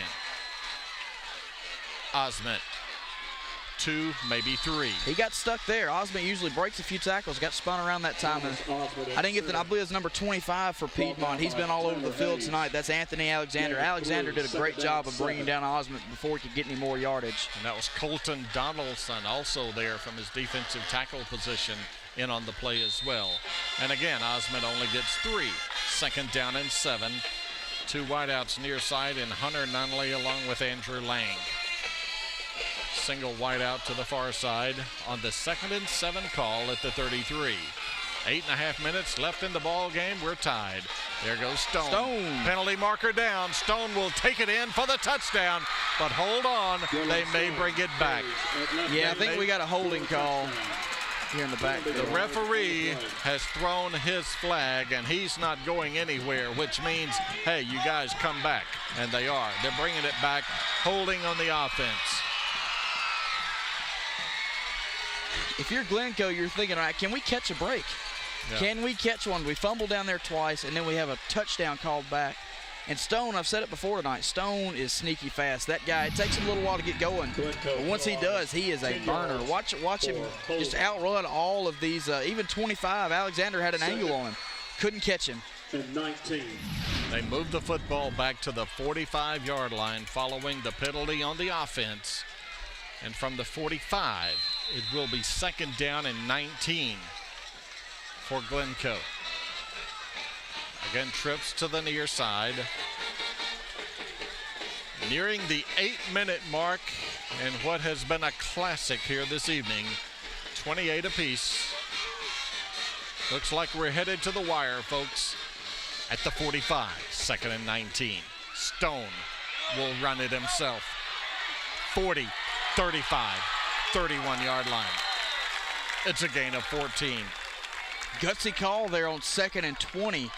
It's called just a quarterback sweep to the right. Good job blocking downfield by the receivers. The receivers stalk block and really made that play. They gave Stone a lot of running room.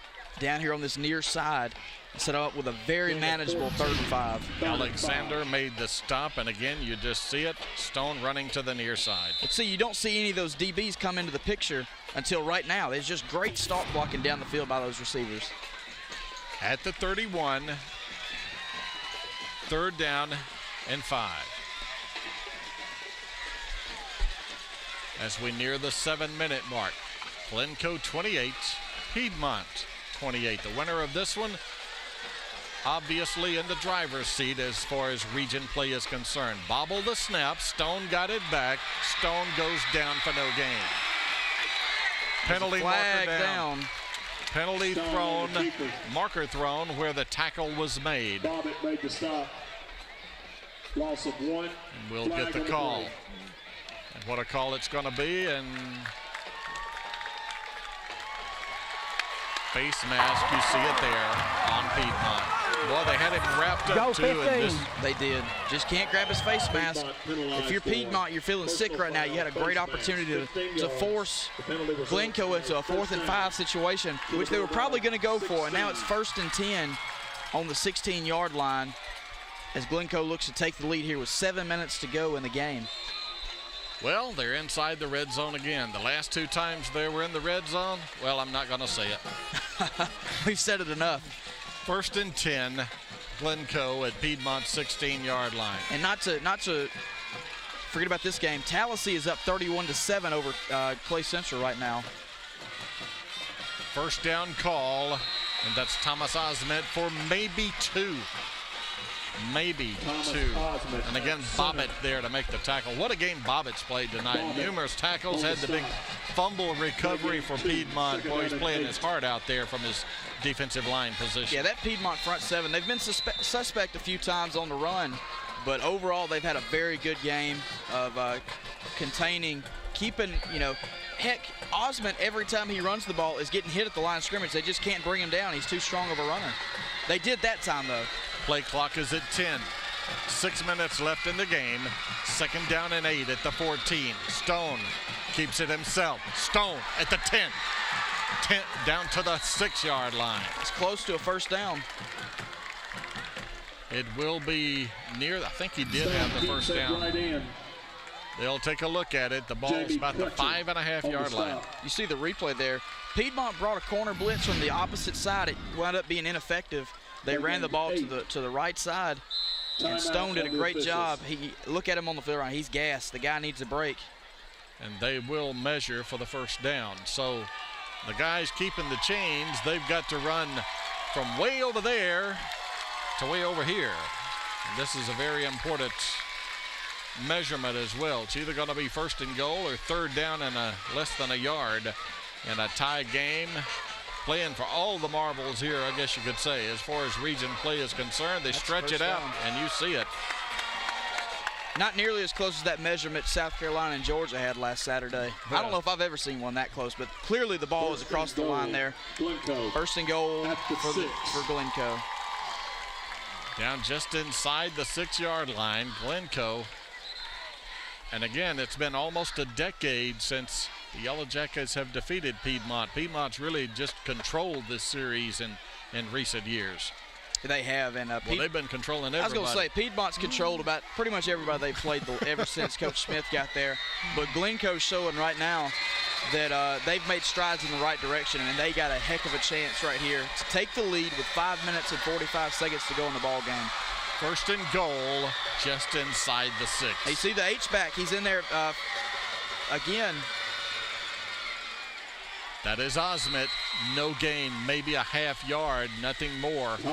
Alexander was in there defensively. Jamison Crutcher also 2nd down and goal for the Yellow Jackets. Bulldogs seem to have gotten a lot tougher up front. Osment's not getting as many yards as he usually does. Going straight up the middle on the dives. Stone, I feel like they're keying him very hard on the outside. Glencoe's going to have to find somebody else to get it in the end zone right now. 5 minutes remaining in the football game. 28-28. Glencoe knocking on the door. Stone. Osment. Still fighting. On his feet. Maybe 3 down to the 2. hit him at the 5, but still the strength of Osment able to pick up about 3. He is proven his worth time and time again running the ball. There was no running room whatsoever. I mean, every gap was plugged, and he still picked up about 2 yards. Do you think right now, Jeff, Glencoe would if they don't score right here, would they go for it on 4th and kick the field goal? Oh, boy. That's a tough call. The play clock is near 10. It's 3rd and goal at the 2.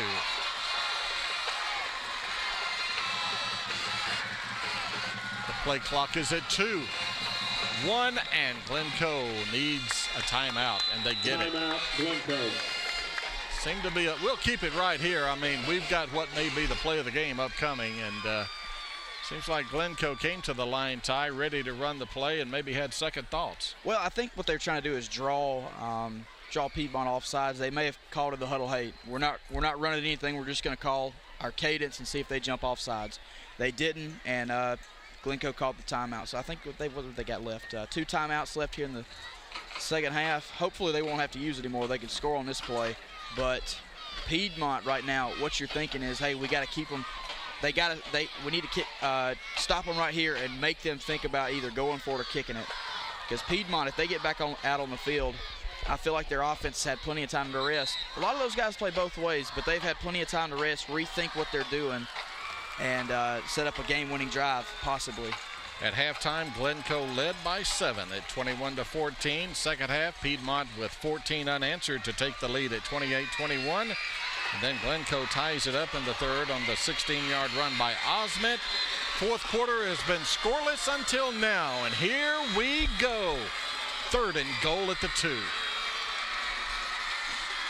Stone will be taken down for no gain. There he is again. Bobbitt makes the tackle. We've been calling his name all night long. Now this is a odd situation here for Glencoe. They're thinking about it. Looks like they're sending in the kicking unit. And they are. Joseph Bright comes in. His first field goal try of the night. Now he's 4 for 4 in PATs. And this will be a bit of an angle now, an angle to the left. Got to pull that thing hard back to the left, kick it right at their locker room. From the angle we've got, you got to kick it right at the locker room door. The holder is Will Parker. Check that, the holder is Hunter Nunley. The snapper is Will Parker. Joseph Bright, the kicker. For the lead, 19-yard field goal. The kick. Wasn't pretty, but he got it between the sticks. Hey, in the stat book, that's still going to show 3 points. If he had kicked it over the field house or kicked it through like he did, it doesn't matter. They kicked it through. A little knuckleball there, Ty. Whatever it takes. And right now, Glencoe's feeling real good about their chances with the lead right now. 3 minutes to go. Their defense has been very strong here in the 4th quarter so far. Let's see if Piedmont can answer. And I'll tell you where they're going to answer is on this kickoff return. I feel like Piedmont's going to move some guys around and get some playmakers out there to where they can have a big return. 31-28, 59 points scored in this game. Piedmont with their opportunity now, 3 timeouts at their disposal. They will get the football back. A field goal obviously will tie it. And again, a touchdown. And Piedmont could possibly walk away with their 4th win of the year. But still, I mean, 3:11 left in the game. All sorts of things could still happen and probably will the way this game is going. And you see downfield, they're switching out Blanchard with, I believe that's number 6, Savage. They're moving Savage in to where the pooch kick is going to be. They've got guys, like I said, in position to make plays regardless of which side they kick the ball to. You see Alexander, number 25, here on the screen. Andrew Lang's kick, short, end over end. Daughtry fielded at the 24, running to the far side of the field. Got him down, wow. Tackle. Oh my goodness, Daughtry caught the kick on the near boundary and wanted to run to the far boundary, but he was run down by the special teams unit back inside the 20. Had Daughtry gotten around Duncan, you'll see on the replay, had he gotten around Duncan, number 12 coming into your screen right now, there was a great wall up that right sideline, and it looked like Piedmont was going to have something going, but credit Daughtry, man. Not Daughtry, excuse me. Number 12, Chance Duncan, for making that play. At the 17-yard line, Piedmont has 83 yards of real estate in front of it. And now we have the official walking to the near side. I don't know what this is about.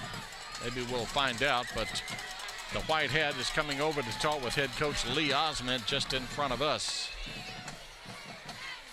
And there you see the discussion taking place. Zeke Roughton is the referee here tonight.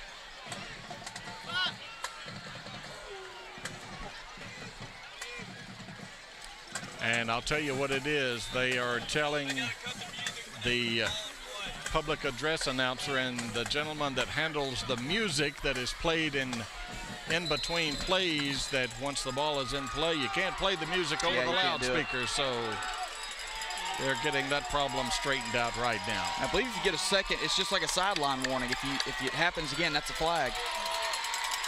Okay. 3:06 left in the ball game. Piedmont down by 3 with the football at their own 17. Lusk, pass, Savage, 25, 30, 32-yard line. A gain of 15. Dalton Roberts there to make the stop. Got to get some hats on that guy. Savage is dangerous out there. That's another curl route that he ran. They're giving him a lot of cushion right now. Great throw by the quarterback. Get it to Savage and brought down by Pace Osment. 32-yard line, 1st and 10. 2:50, 2:49, clock winding down here at Wilson Darnell Field. Tremendous football game we've witnessed, and it ain't over yet. At the 32, Lusk. Down he goes at the 25. Boy, he was hit by a host of black jerseys. Ty, it was like, here comes the cavalry. Yeah, you know, for a second I thought he was going to have time to throw, but then it's just like the gates broke open and 3 guys hit him all at once. Watch it right here. He had some time for a second, and, man, he got nailed by those 3 guys. He came right up the middle, and there's nowhere for him to go. The ball is placed at the 26-yard line. It will be a loss of 6 on the sack. 2nd down, 16 for Piedmont. And Glencoe understands right now this is 4-down territory. It doesn't matter what happens on 2nd and 3rd down. You got to stop them on 4th. Under 2 minutes remaining. Savage is to the bottom of your screen. He looks this way. Pass. Thompson's got it at the 34. Pace Osment takes him down at the 34. He took a shot right in the gut, and I know that hurts him right now, but he did a great job of hanging on to the football. Very soft hands once again from Savage. A minute and a half remaining. Again, Piedmont with all 3 timeouts. Clock's still running. From the 34. Pass is caught. Short gain, however. At the 37, his forward progress, they say, was still in bounds at the 37. On the receiving end over there was Cody Daughtry. It's 4th down. Clock seems to still be running. 4th down and 5 at the 37. Under a minute remaining in the game. This is the old ball game here. 4th and 5. They need the 42. Lusk sets, fires, pass, incomplete. Incomplete. The ball goes over on down. But it's not over yet. Again, Piedmont has all 3 of its timeouts. Still all 3 of their timeouts. Glencoe, you have to get 1 first down. You have to get 1 first down to seal this game up. 1st down for Glencoe at the Piedmont 37-yard line. 51 seconds, all that's left in this one. But again, Piedmont can stop the clock 3 times. We'll take a break, and we'll be back for the conclusion of this one on the Friday Night Network. When you go online, you need speed, and you won't get it from AT&T UVerse. Think fast. Think Cable One high-speed internet. Just $35 a month for 50 megs of blazing speed. It's the speed you need for the best streaming. So call 855-CABLE-1 now. Think value. Think super speed, reliability, and low price. This internet offer includes a 30-day money-back guarantee, no contract, and no bundling. So call 855-CABLE-1 now. Back Final minute of this one, and it's still really tie anybody's ball game because Glencoe, they're not in a situation here, even though they have the lead in the football, they cannot take a knee 3 times. Can't do it. You got to get 1 first down. Without 1 first down, I believe, it depends on how long the play is. You'll probably have about 30 seconds left if you can stop them and force them to punt. Here we go, first down, Glencoe. And again, if they're able to pick up a first down, that could put the chairs in the wagon. Stone will run it himself. Stone will lose yardage. And that's what you need on first down, Piedmont. Back at the 44, and quickly timeout taken by Piedmont. 42 seconds left. Frazier on the stop. And we may see that 3 times. Stone may not even risk a handoff and just run it himself. If I'm Coach Osmond, I'm going to have it in the hands of my most trusted ball carrier who you know is going to hang on to it and make a play, or not even make a play, just hang on to the football. So it will be 2nd down and 15 from the 42-yard line. And, really, if you're Piedmont and your head coach Steve Smith and his staff, all they're hoping for right now is just give us one more chance and maybe they can get Savage into the open field. Yep. Just say all Piedmont needs is about 20 seconds. That's all they need. And granted, Glencoe's really locked down their coverage here in the second half, but Piedmont, if they get the ball back in their hands, it's still anybody's ball game. And they will be putting some more time back on the clock. Following that tackle made by Piedmont on Stone, the quarterback, they may have let a couple of seconds run off more than they should have.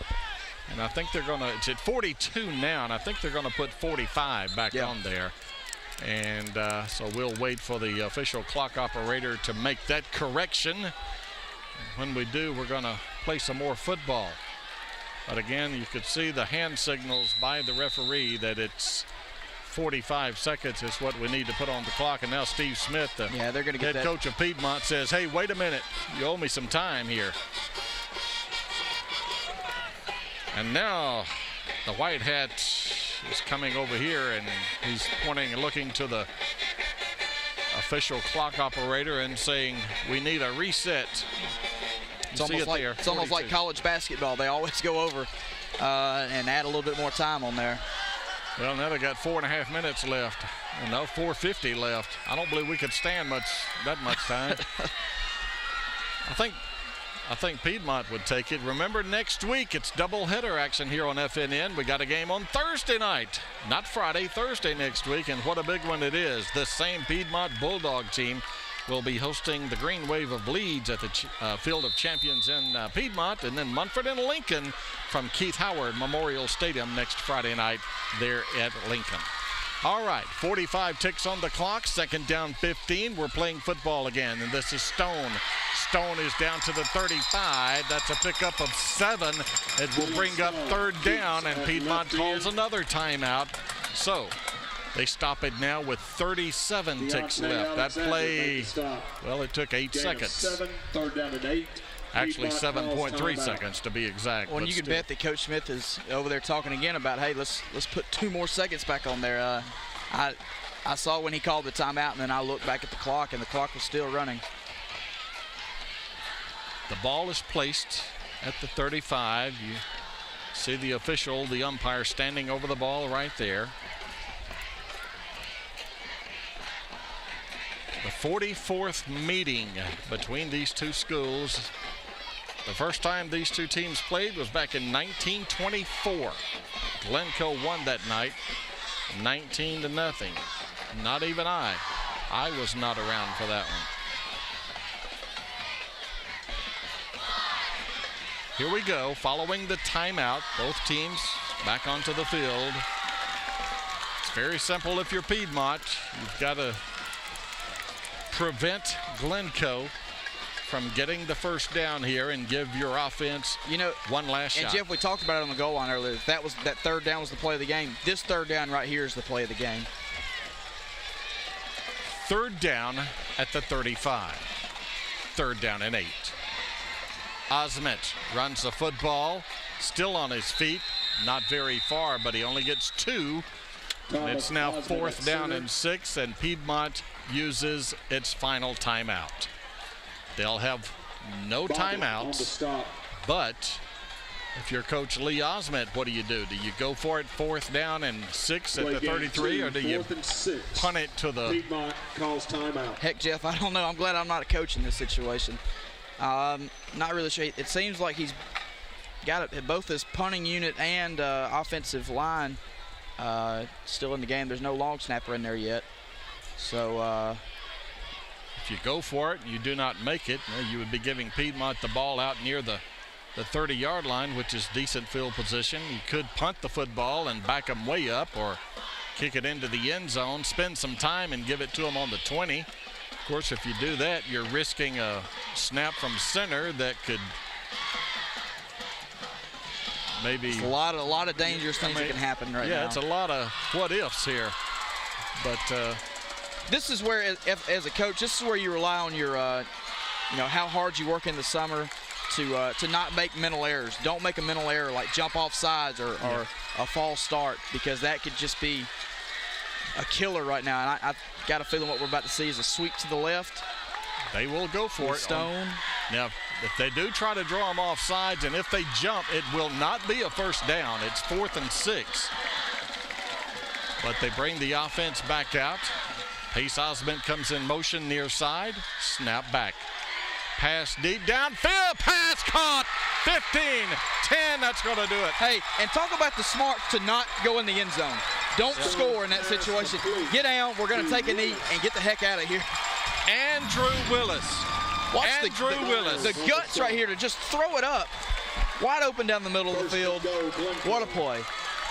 Andrew Willis, remember that name. They went for it on 4th down, didn't run it, went to the air, and Willis makes a catch he'll never forget. The clock is running. Glencoe does not have to run another play. The clock is under 10, 9. They're celebrating in Glencoe, Alabama tonight. For the first time in 9 years since 2005, Glencoe has defeated Piedmont, but it took every tick of the clock to do it, Ty. What a game we witnessed here tonight, Jeff. I just still, how much fun this, I can't explain how much fun this has been to watch this game tonight. This was truly a top 5 matchup. Two teams that just came out here and fought their guts out. It's a shame Piedmont had to lose it. They played a great ball game, but Glencoe made the plays just like that 4th down we just saw. They made the plays when they had to come out on top tonight. 31-28, the final score. The difference in the football game there in the 4th quarter was the 19-yard field goal by Joseph Bright. Joseph Bright, who Coach Osment said is one of the strongest players he's ever coached. Kicks it through, and it wasn't pretty. I mean, it was of the knuckleball variety, but he was able to kick it through. And those 3 points are the difference in this one. And, Ty, you mentioned it in the first half that these two teams are playing here tonight in week number 5 and game number 4 for both teams. But, hey, these two teams may play again come November. And I've got a great feeling that they will, especially the 3A region that they play in. It's a tough region, but I see these as number 1 and number 2 going into the playoffs, and they're going to meet again. Just what a game. And look at the student body out there celebrating with the players. Wow, it's just... And highlights galore in this football game. We'll take a look at some of those, and trust me, there are many, as from the opening kickoff to the final horn, we had big play after big play, and here you see some of them, Ty. And this is the first, this is the opening kickoff of the game. This was, I believe this was Osment, takes the ball up the middle, breaks it back to the left, running down the far sideline, and is pushed out of bounds by Savage. And here's Osment again. This is that same drive. They got a help from a 15-yard penalty, got down to the 2-yard line, gave it to, Stone kept it and made a great play. And here's Piedmont coming right back on their first possession, driving down the field. Daughtry with a pass that he caught across the middle. Makes a few guys miss, stays on his feet. And then here's the very next play. The defender for Glencoe fell down, allowing the receiver room to make the play and walk in the end zone for Piedmont's first touchdown of the game. It's Mitchell Benefield. And here's Piedmont with the ball again. They throw it across the field. Oh, here's this guy right here, Savage. Savage can flat out fly. That guy proved it tonight. But this drive was halted by this fumble right here. Glencoe got the ball right back. Excuse me, no, they didn't. That was the last play of the first quarter, and then the very next play. Here goes Savage running down the sideline there. That stiff arm again. to score. And then we see the sneaky speed right here from Stone as once he ever gets his feet going, he's as fast as anybody on the field. And Osment once again with a power run here. A great job all night long of him running. Here's Stone. He's going to follow Osment up the middle, using him as a lead blocker. Steps in the end zone right here for a great touchdown. And that's Piedmont trying to throw a desperation pass. We thought that ball hit the ground, but he caught it and kept it up. And you see Stone again, I was talking about earlier. Once he gets to the open field, the guy can flat out run.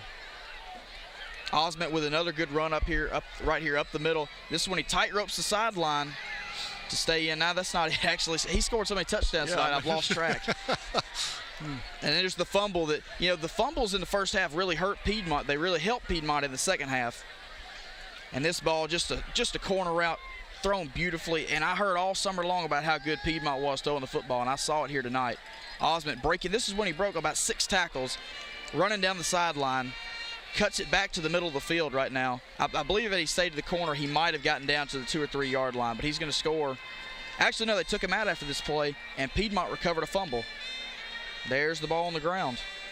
Piedmont recovered this. This is the first of 2. The very next play, we talked about the 14-point swing. The very next play, Savage catches the ball, makes 3 guys miss, and then outruns everybody else. You thought 25 was going to catch him from behind, but Savage just showing his absolute skill as a receiver of outrunning everybody. 98 yards on that reception right there. You don't see that often. No, you don't. We saw it last week. We've had the pleasure of seeing that 2 weeks in a row. Here's a replay of it. Here's from the end zone view, and we thought 25. I'm telling you, I thought he was going to catch him from behind, but Savage found another gear and just pulled away from everybody, except that official. That official stayed with him the whole way. Sign him up. And here's another run by Osment. This is when they tied it back up at 28. Osment runs and tight ropes the sideline to get it in for a touchdown. Then, once again, Glencoe driving in to score. Fumbles the ball, giving Piedmont new life. They force the punt, and here's his brother, Pace Osment. Takes the ball up the middle. He got hurt on this play, but he had a great run to set up Glencoe on their field goal winning drive. Stone again on the carry, up the middle. He did this all night long. Whenever they needed 5 or 6 yards from him or Osment, they got it pretty much all night. And just the strength right here. This play just is a prime example of what they did all night. And there's the field goal we were talking about. Just a worm burner, barely got over the crossbar. Here's Savage, about the only real play, the shot that Piedmont had at getting back into the game. There's a sack. That was second down. That was first down. Here's second down. A pass and a great catch by Savage. Third down. You see they throw the ball across the field. It's tipped, almost fell into his hands. It was a great ball. And then here's the play that picked up. It got Glencoe inside 5 yards. And we're about to see the 4th down play that won it right here. You see 6, he was blocking. He's dragging across the middle. Throws it up, makes the catch, and that sealed it up for the victory for Glencoe tonight. And we have a victorious head coach, Lee Osment, down on the field right now with Sarah Hampton. So let's go to the field right now. Coach, what a tremendous game. So much excitement. So much is happening here at Glencoe. A win like this must feel so great. Tell me what's going through your mind. Oh, I can't even say. I'm so proud of the leaders that have, for 4 years, have worked harder and never complained. And I told them, before the game, if we can play one game at a time, one play at a time, and focus on the next one and not the last one, we can hang in there with them. And we had every reason to quit. They make a big play. We fumble the ball twice in the red zone. They get a 99-yard touchdown the next play. Some teams would have folded the tents and found an excuse, but they didn't. They kept fighting back. They kept fighting back, and they kept fighting back. And I'm so proud of them. And the games count. And what I mean by that is I think they count towards bigger victories in the future. And I think these young men are going to be good men, better men, because they can find it within themselves to fight back when adversity strikes. And that's what my job is. I'm proud of them. Yes, Coach, and this is big on top of the region now. So what do you need to do next? We need to win. We need to win the next one. And I know this isn't a region game next week, but we got to focus. We got to put this one behind us and focus on the next one, and the next one's Hoax Bluff. Okay, well, thanks so much, Coach, and congratulations. Thank you so much. Back to you, Jeff. Sarah, coming into tonight's game, Lee Osment against Piedmont was 0-6, had never defeated Piedmont. Well, tonight, very special for the head coach. You know, sometimes it just takes one game to get over that hump, and I believe they got over it tonight. I still see Coach Osment on the field celebrating with his family. Everybody's so excited right now. And you know, he raised a good point. This isn't just about winning a football game. These guys faced adversity tonight. They fought through it, and there's no better game out there. I don't care. You can't name another sport that teaches you more about life than football. There you see the score. Glencoe defeating Piedmont 31-28. And we'll be back to wrap it up right here on the Friday Night Network. Okay, I'm sorry. Yeah, let's go back to the field. I'm sorry, we will not go to break. And down on the field is, we have Osment on the field. Thomas Osment with Sarah. And Thomas Osment with us, and that was such an amazing game. It must feel so good to win like that. And all of your amazing plays, just talk a little bit about it. I mean, it was a group effort. I mean, this has been one of the biggest rivalries since I've been here. I mean, because since I've been a freshman, I haven't beat Piedmont. I mean, so this is my senior year. And all of our senior class, we set out this week to have the greatest week of preparation. And I mean, that's what we did. And we came out here and we pulled together. We made some mistakes, but we picked each other up and we beat Piedmont. So it's a great feeling. Yes, definitely. So what's your plans for the rest of the season? Just keep doing us. Keep getting better. Do what we do better than anyone else can defend it. That's our game plan. All right. Well, thanks so much and congratulations. Thank you. Back to you guys. Yeah, like father, like son right there. Again, Glencoe wins it by 3. We'll be back to wrap it up here on the Friday Night Network. Del Marsh is not telling you the truth. Fact is, Taylor Stewart opposes nearly all of Barack Obama's policies. So why is Del Marsh lying about Taylor Stewart? So Marsh can hide his record of cutting millions from our public schools and his failure to create jobs or reduce our sky-high unemployment rate. The bottom line, Taylor Stewart will be an independent senator who will do what Del Marsh hasn't done, create jobs and improve our schools. Sheehaw Brewing Company is Anniston's own community pub. In the historic FNN freight train station in downtown Anniston, you'll find an affordable menu with the local flavor of Anniston, featuring fresh, locally sourced food. There's always local talent with live music and events for the entire family. Whether you're looking for a night out at the pub with friends, or to enjoy the game, or dinner out with the family on the back porch, check out Sheehaw Brewing Company. Call now and book a private football viewing party, or just pre-order your party snack pack for here or to go. Sheehaw Brewing Company in downtown Anniston. Yes, Mommy's coming over again. Thank you for introducing us. Of course I love him. And he's never late. I'm just so happy. He always seems to know the right thing to do. It's not easy to find someone like that. Yes, I'm going to show him the shower. You're so bad. Oh, gotta go. Bye. For any residential or commercial plumbing needs, call Ted's Plumbing in Anniston, serving Calhoun and surrounding counties since 1985. Every security system has motion sensors, but how do you know what causes the motion? With Alarm.com's exclusive image sensor, it's simple. Say you're at work. When your home's wireless image sensor detects motion, it sends you a snapshot, so you know it's your dog walker, your kids, your brother Jim. It works at night and when your system's armed or disarmed. Make sure your home is powered by Alarm.com and see what's going on. Alarm.com, your home in your hands. For sales, service, and installation, call Systems by Design. Simply smart security. This Friday Night Network High School Football Game of the Week Sports Exclusive is presented by Alan Parnell and the Parnell Insurance Agency, your local Allstate agent. By Avery Auto Sales in Oxford, for like new cars at used car prices. By Regional Medical Center, quality counts in Calhoun County. By Sneed Ag, your local John Deere dealer, earning your business every day.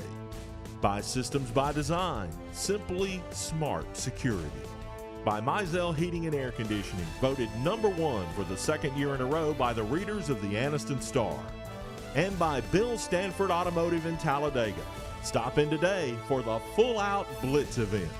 Tonight's game is brought to you by J. Britt Middlebrook CPA, Wesley's Paint and Body, On-Site Solutions, Forsyth Building Company, Ted's Plumbing, Cheehaw Brewing Company, Cable One, and Skinner Body Shop.